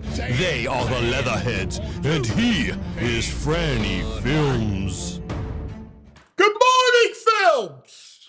What's going on, guys? How are you, buddy? Really? Doing great. We got I got football on the screen. We're watching a lot of film the last couple of days. College, NFL. We're right in the thick of things. All right, we got lots to go over, you and I. Lots to go over, but I do want to tell people. Listen to this. We are 398 subscribers away from 50,000 here at PHLY. So tell your friends. Let's get to 398. Subscribe to all PHLY. We're so close to 50,000.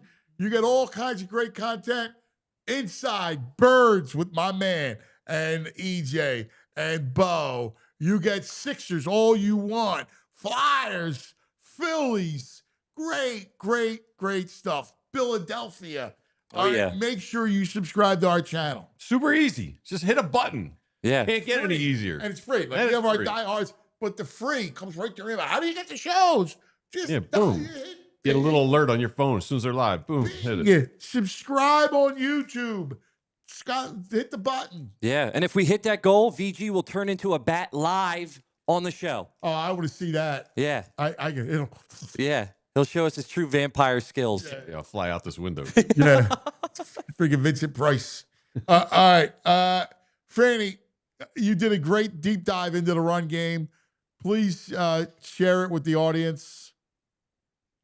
Yeah, we covered it. We went basically through every single one of Saquon Barkley's carries yesterday on the show, on the 2 o'clock show with myself, Bo, and with EJ. And the big thing, my big takeaway from watching that film back was that it was a little bit of everything in the run game. You know, some of it you would point to, all right, you know, Saquon would probably like to have that back. Sometimes, you know, Tyler Steen misses a block, Jordan Mailata misses a block, the tight ends miss a block. Oh, you know, it's a loaded box, and they just didn't have a guy to account for the linebacker. Oh, the motion brought somebody into the box. They weren't expecting to be there, and he wasn't accounted for within the blocking scheme. So there was a little bit of everything in this one. And I honestly, it's the kind of regression that we talked about being on the table coming into this season. You know, there was a lot of talk about, you know, like Saquon Barkley, you know, are the numbers going to match what they were a year ago? And it was just unrealistic to expect them, obviously, to reach that level. I mean, it was the most historic running back season in NFL history.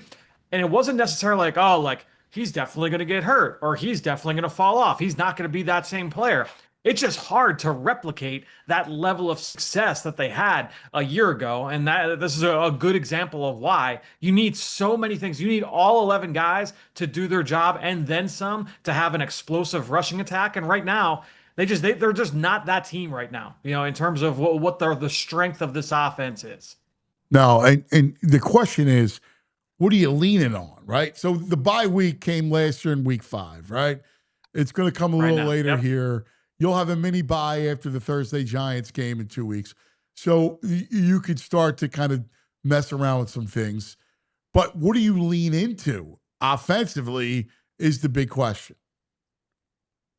Yeah, you know, a year ago at this time, this week last year, after this loss against the Tampa Bay Bucks in week 4, I remember coming on this show and you and I having this conversation. It was like, man, like, I know that they want to be a pass-first team, and that's the way that they're playing these first 4 games, but look at what they're doing in the run game. They need to lean more into that, and the offensive line, the guys in the locker room, were saying the same thing.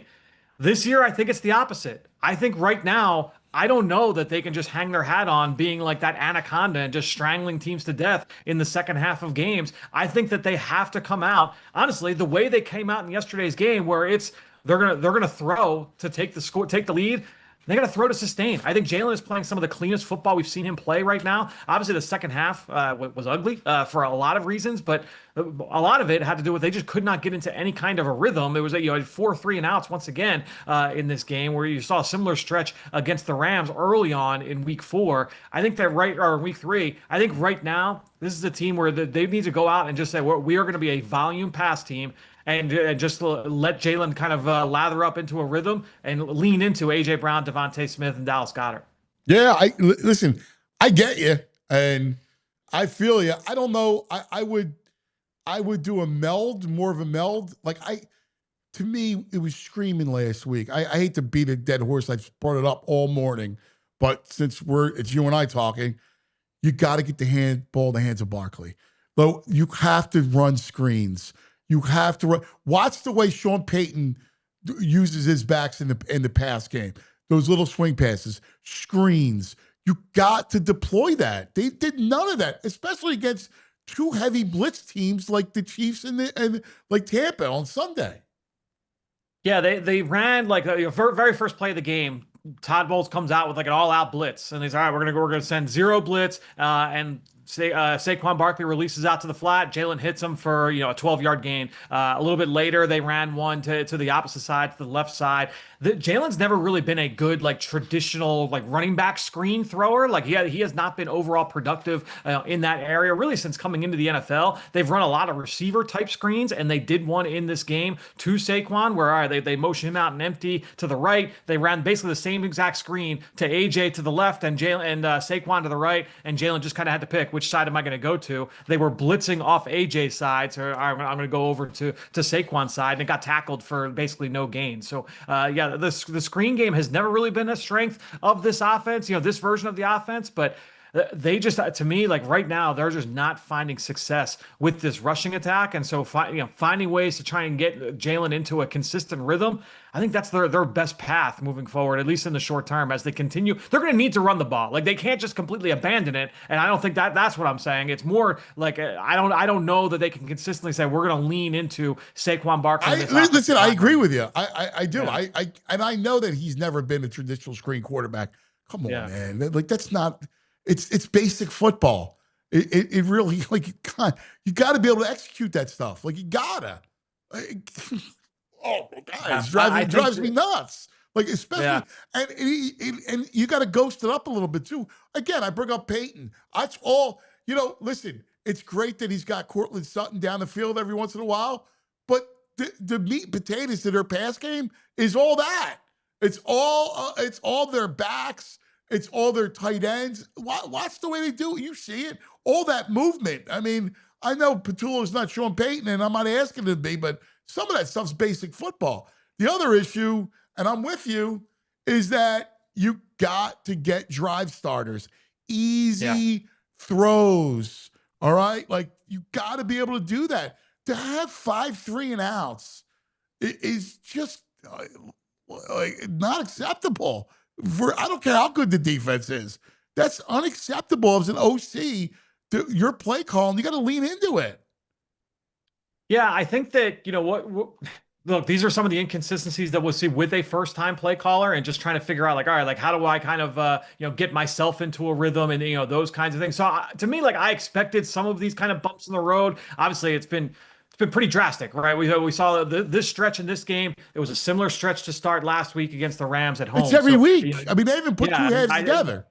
Yeah, I think you want to try and find a little bit more consistency there, but part of it too, like the guys just do have to execute a little bit better out on the field as well. And some of it's hey, you know what? They come out in 1st and 10, and they're running inside zone, and Jordan Mailata just whiffs on a block against a rookie 5th-round pick from SMU. Right? You have another route that Grant Calcaterra misses the linebacker, and Servassier Dennis has a clean run. At Saquon Barkley. Then you have you have blown protections. You have all this kind of stuff. They have to clean up. And some of it we saw like details last week with receivers running in the same spot. Yesterday on the show we talked about in the run game you had Jalen taking the snap, and Grant Calcaterra is literally first run of the game, first Saquon Barkley carry of the game, goes 7 yards. He's under center and he turns, and Grant Calcaterra is supposed to be blocking the backside defensive end, but because of the timing with the motion, he has to run all the way into the backfield. He's got no shot to block the defensive end. So now Saquon's got to cut back. He finds 7 yards. That was a great run from Saquon. But again, just like the detail stuff, it just continue to iron that stuff out.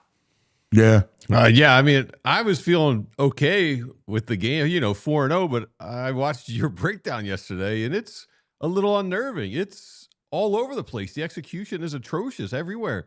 That one where you just talked about, where the motion, where he basically brings the defender into the hole with his motion. And then you had AJ going the wrong side on the handoff with Saquon. It looks a mess. I don't know how it can get so messy in 1 year. Yeah, I mean, look, so a lot of it is like if you watch every single play from every single game, like you're going to see this stuff, right? Like this is the stuff that happens. But I think that when we're looking, because everyone wants to know, like, all right, well, why is Saquon not producing? And if we wanted to do a thing on like, why is AJ Brown not producing? Why is the pass game? Like, you're going to find plays like that, right? Where guys aren't on the same page, or otherwise every single play would score. I think when you're looking at it though, like it's just a kind of like pulling back the curtain a little bit for everybody and say like, all right, like, these are some of the issues that are popping up on a series by series basis. Yeah. Yeah. And look, not to go bananas over it, because execution is execution. You could break down anybody's tape and it's what it is. It's football, right? Like you're going to have, it's a game of execution failure, right? Like that's what it's built off of, because it's 11 guys all with a job, and not everybody's going to have that. It's going to look pretty. Now, this has been a little bit more to the extreme is some of the issues. Again, certain things like having plays like a drive starter that's built in to get you going, right? Like that, you need to have that stuff. Now, again, you're 4-0, and to me, I go back to their DNA. Their DNA is WWWW, right? Like they special teams.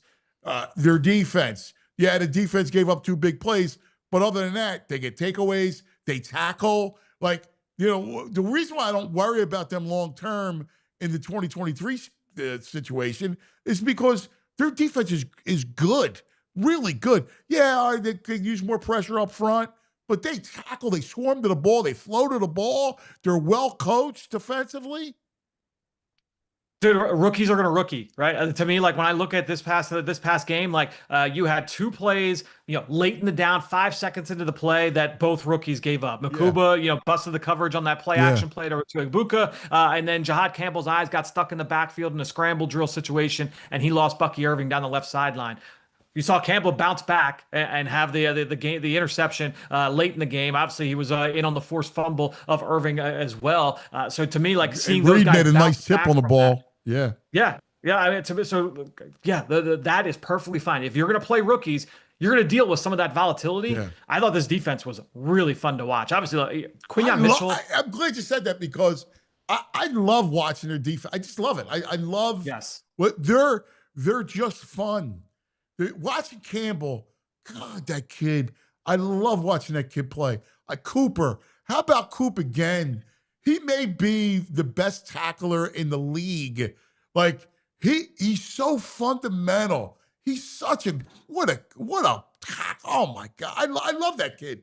I do. I love that defense. I can gush all day about that. Quinyon. How about Quinyon? Like he's terrific, that kid. To me, the Quinyon, it was one of his best games. And then you look at Cooper DeJean, the interception that he nearly had was, picture perfect, like zone coverage, just an outstanding job from him. And this defense, the performance in this game against the Bucs was like the complete opposite, 180-degree difference from what we saw last year on the same field in the same week, where look at all the air in the coverage and all the receivers are running free and you had missed tackles and no one's breathing on Baker Mayfield. They made life hell for Baker Mayfield in this game. To me, like a Baker Mayfield at his best, point, shoot, rhythm throws, you go back into that game and last year, and that's what it was. In this game, inside structure, he couldn't get anything going. He was uncomfortable the entire day. And I know, we're talking about like the pass rush and, the lack of the edge rushers. They're the only team in the NFL that doesn't have an outside linebacker with a rush or an edge rusher with a sack, rather. That's fine. Zach Bond was a monster in this game in terms of their utilization of him, blitzing him from depth. You get the defensive tackles involved. You had more stunts in this game. So they're finding ways to manufacture a rush. I think that, that you get Nolan Smith back. You hope that Jalix Hunt continues to ascend. You haven't quite seen that up to this point. So if one of these vets can, offer some stability until that point, I think that will be big for this group. But yeah, this defense is really, really fun to watch. It is ironic with all the resources that you have on offense, right? Between all the money you're spending on your O-line, your receivers, your running back, your quarterback, and it's the defense that really gives you the greatest, kind of calmness about it. And if you're Jeffrey Lurie, that's probably the question you're asking this week and, so far this season, right? I said it to Baldy, right? I go, if you're the owner, you can read between the lines, right? You're the owner. Make it make sense. Make it make sense that I got these 2 receivers, I got the quarterback, I got all this stuff, and yet I can't get into any sort of offensive rhythm. Yeah, something needs to change to be effective. You got to tweak something like, what is it? And we said last week that the first part of the season, and we're still there, is that it's all about trying to find your identity. And we'll see what adjustments they make here as you talk about that mini bye here coming up after that Thursday night game. Maybe it's then, maybe it's today, maybe it's this weekend. Whatever it is, at some point they're gonna make these tweaks. They're gonna adjust, and I'm interested to see what those adjustments are. Yeah, and to what you said is, and I agree, like, all right, hey, Jalen, go ahead. You want to be the man. Here you go. Here's your opportunity. Hey, dude, he's playing some of the cleanest football, especially like in a regular season stretch. Like we've seen him go on these runs in the playoffs, obviously like Super Bowl and NFC Championship games, stuff like that. But like right now, he is playing some of his cleanest football. His recognition is really good. I think I think he's seeing it. He's recognizing it. Now, I still think he's a little late on some throws. That's still something he needs to work on, but his recognition, I think, is there. Yeah, and I think some of the inaccuracy stuff late in this game was weird because that's usually like one of his strengths is like whether it's underneath, intermediate, deep ball, like his accuracy is usually very good. So the 2 deep balls to AJ landing out of bounds, like never see that. So that was just it was just weird because that's not usually something. But we if you see look at, with and Jalen. Baldy brought this up, if you look at Dak, right, and the way Dak played Sunday night, balls out. The one thing that stood out to me about watching that game is how quickly he got the ball. Now, obviously, he knows about the Packer rush, and you got Micah looking to make a big splash, but he had the ball out. He was decisive. Boom, boom, boom. The ball was out. I want to see that. I want to see that from Jalen. And honestly, like I think that's Dak is an interesting comparison only because that was like Dak early on, like Dak in I guess it would have been like 2019 was not the Dak Prescott we saw on Sunday, right? So it takes time for guys to get there. He's got 5 years of his starting experience ahead of Jalen, so I think it's fair to expect that he can get there, but he's going to need to make that ascension still. Yeah. All right, I got to talk Penn State with you, dude. How does he make that throw? It's first down. It's first down. Yeah. He was so good in the comeback. That one throw, it was beautiful. Dude, how could he make that throw? It was a tough one to swallow. The interception was brutal, and it's not going to help, because we know that's the knock, right? I mean, whether it's him, whether it's Franklin, like the big game stuff, crunch time moments, like that's going to continue to be a topic of conversation now until they prove otherwise. Honestly, like I went back and I watched that film first thing Sunday, and when I look at Drew Aller, I do think like there is potential for him to be like a future like starting quarterback. Yes. I don't know that like the way that they play offense, and I think they are trying to lean into what his strengths are.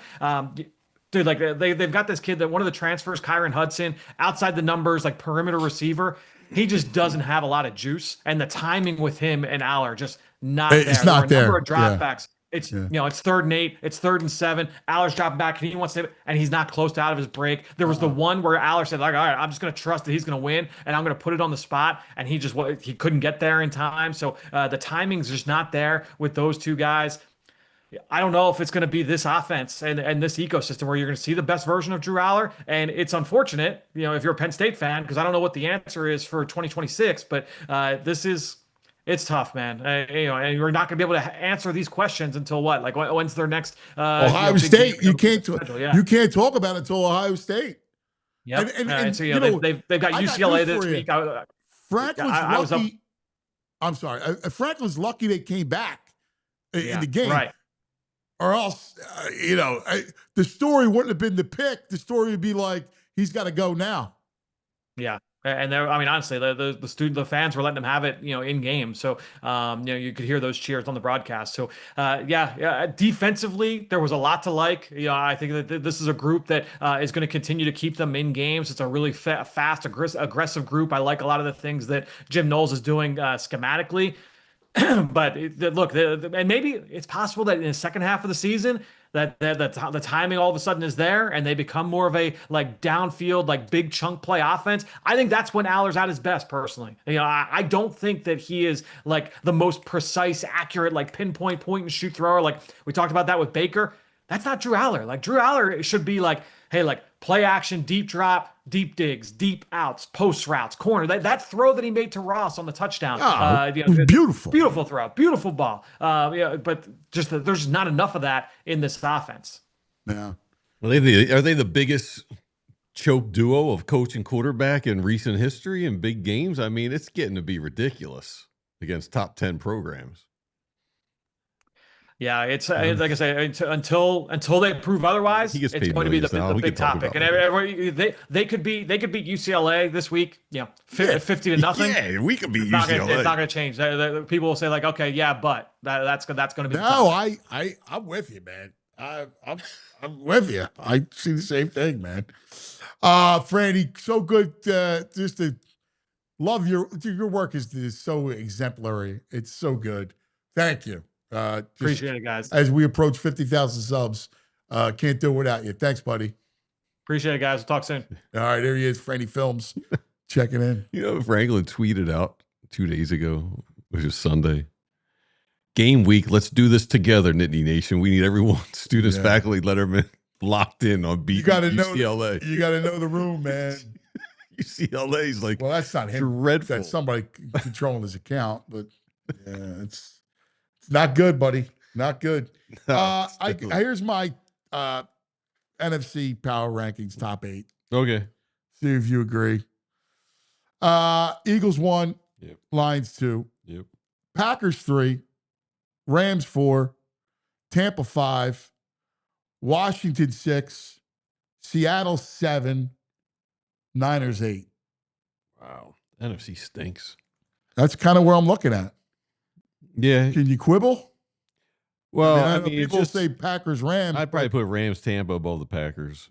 Do you put Tampa over Green Bay? You hate Green Bay. Green Bay played really well. Green Bay. Jordan Love played great in that game. He played great in that game. And their defense will get fixed. What do you mean? The Cowboys. Their defense stinks. I mean, keep playing out of his mind. All right. Did you watch it? Yeah. No, you didn't, liar. What are you talking about? I'm not watching this TV series like King of Coughing and Content over there. No, you're out the pub. No, not on Sunday nights. I'm home by 8:30. You're comatose. You're in your coffin at some point. I'm not, man. I was doing power rankings of the whole NFL. I got Eagles, Lions, Bills, Rams, mediocrity. Everybody else. There's like a bunch. I think the Bills. I think the Bills are really good. The NFL has its top 5 out. A crappy Ravens team, the Jets, the Saints, and Miami. I think the Bills are a good team. They play slop though. So what? Slop. The NFL has its top 5 out for the week, and this is what they have. Yeah, Eagles number 1, Bills 2, Lions, Chargers. Get out of here with that. Get out of here. Put the Niners above the Chargers. The Niners stink. Come on. Niners. Get out of your mind. Just wait till TV in that coffin, Purdy dude. gets in a groove. He's a little rusty right now. Get out of here. You hate Herbert, but you like Purdy. All right. I can't take you seriously. I hate both of them. All right. You got a couple nugs? Yeah, we could do some nugs. Why not? Just give me a couple nugs. All right. In the back of the day. Okay. We'll call it a day.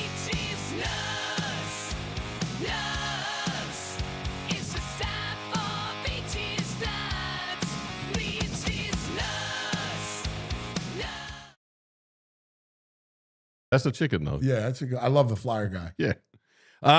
Aaron Donald's pretty strong.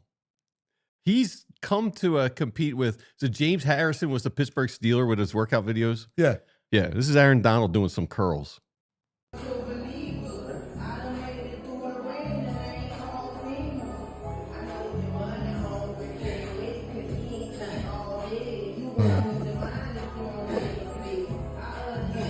He's out of his mind. Damn.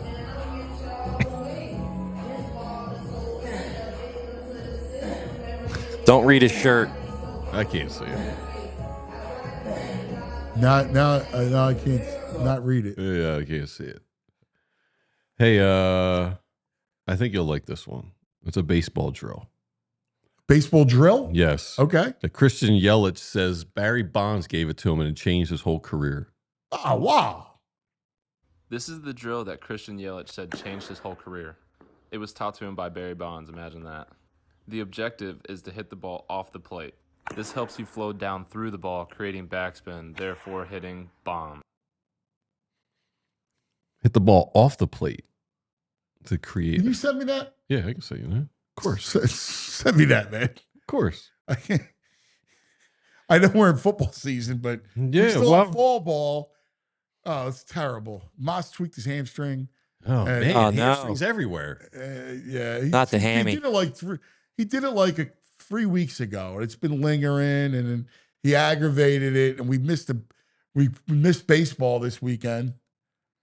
We had our football game. Yeah, did not go well. Do you hit him with the roller on the hamstring? Does he roll on the ground with one of those rollers? That's supposed to be pretty good for that. I just ice him. But we missed baseball, and I missed it, man. We had our game, and he didn't play well Saturday. Mm.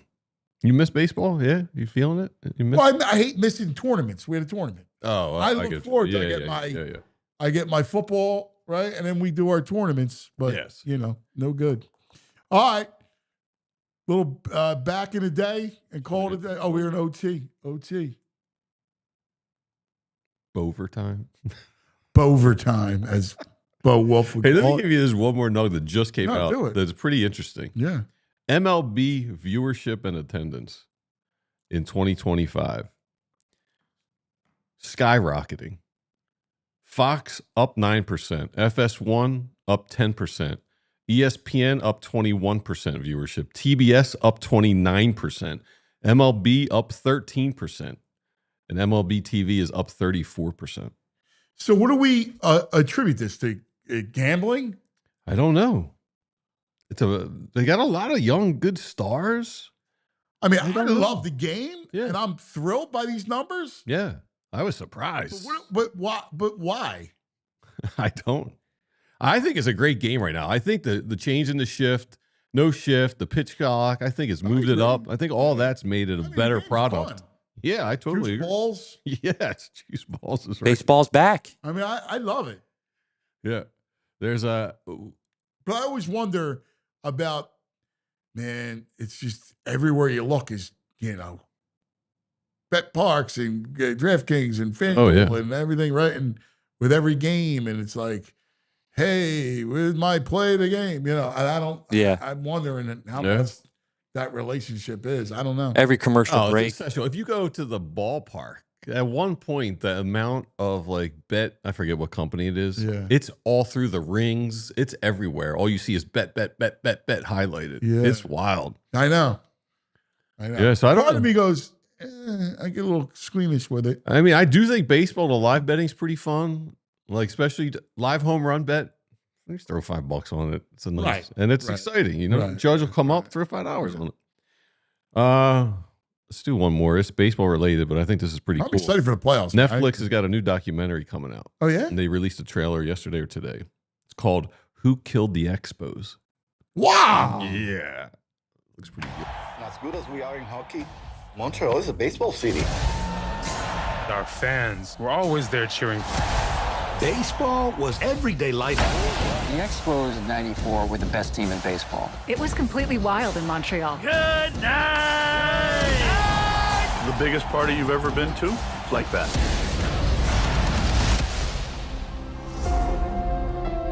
We never would have thought we could potentially lose our team here. Why? Why is that team gone? I heard things, but I don't know what's real and what's not real. So, who killed the Montreal Expos? The Expos' death is kind of like a big game of Clue. Lots of motives, lots of suspects. We have a long list. Is it the owner, Claude Brochu? They blame me. It's your fault. Absolutely not. The team's president, Jeffrey Loria. He didn't know anything about baseball. It will no longer be business as usual. A strike hits Major League Baseball. The 1994 strike. That the strike was what pushed the Expos toward the exit. The Expos were actually losing money, and nobody in Montreal was willing to put up those millions. It started to fall apart. Major League Baseball has approved the candidacy of Jeffrey Loria. Relationship with the Canadian Limited Partners. He's arrogant. I didn't trust him. He lied to me, lied to my partners. Was a disaster. Betrayal. It's that simple. It was like we were witnessing a full-on sabotage. They are lying to you. I don't know who to believe. Who was it that tricked the Quebecois? Everybody wants to blame someone for the team going south. Somebody in there is responsible. Wow, that's I'm fabulous. I'm in on that. I mean, Me too. That's great. That was a Well great done. trailer. Well done trailer. What a trailer. Yeah. Fantastic. I always like the Expos logo and stuff. It's a shame they're not around. I know. I loved it. What a great. Yeah, that should be fun. By the way, I covered the Expo. I covered Expo games. Yeah, I'm sure. I was there a ton. I loved. My favorite trip was the California trips because I love going to LA and San Diego. Yeah. And San Francisco and Montreal. They were my favorite trips of the year. You seem like a good Montreal guy. I love Montreal. Yeah. Montreal is old Montreal. Felt like Yeah. it feels like you're in a little Paris. Totally does. Yeah. Like it's got that great vibe to it. Great city, Mhm. great culture, great food. A lot of Yes, a lot fun. of bachelor parties go up there for certain reasons. A lot of Yes. fun. Yes. Great spot. And I Yeah. remember those games. And I do think that MLB had something to do with it in that they wanted to be in Florida. And for the life of me, it doesn't work in Florida. Never has. Well, they ended up going to DC though, right? No, but they wanted to open up the Florida teams. Like they wanted to go there. I think they had eyes on like Puerto Rico, Florida, like Miami, Whoa. Caribbean. Puerto Rico would be wild.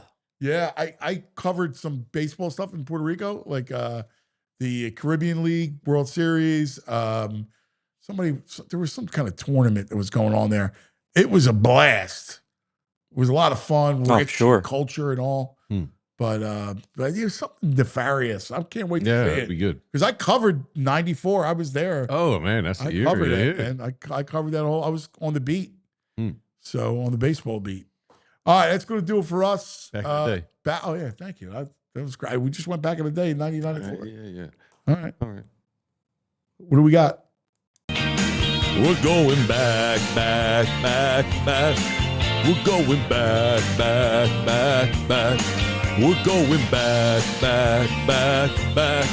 back in the day with True Mark. Oh yeah! Some news hit yesterday of Bochy getting fired, which I thought was ridiculous. Texas was riddled with injuries, had a good season. We're competitive. So we go back to 1980, Game 4 NLCS with our own Philly Bochy memory. The little picture of one of the greatest pictures in all of baseball. Wow. Pete Rose slamming into Bochy. Wow, that's great. Yeah, that is. Wow, it's one of the most memorable plays. You know what's nuts is it's in black and white, right? Yeah. And it feels like it's from 1922, not 19, I know.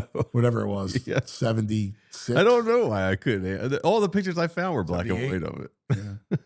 That's awesome. That's good stuff. Yeah. All right, let's watch some baseball today. Can't wait. Let's All go. right. And we'll be back tomorrow. As always, everybody, thanks for hanging. Love you guys. Be safe. See you in the morning. We all silly like the mayor.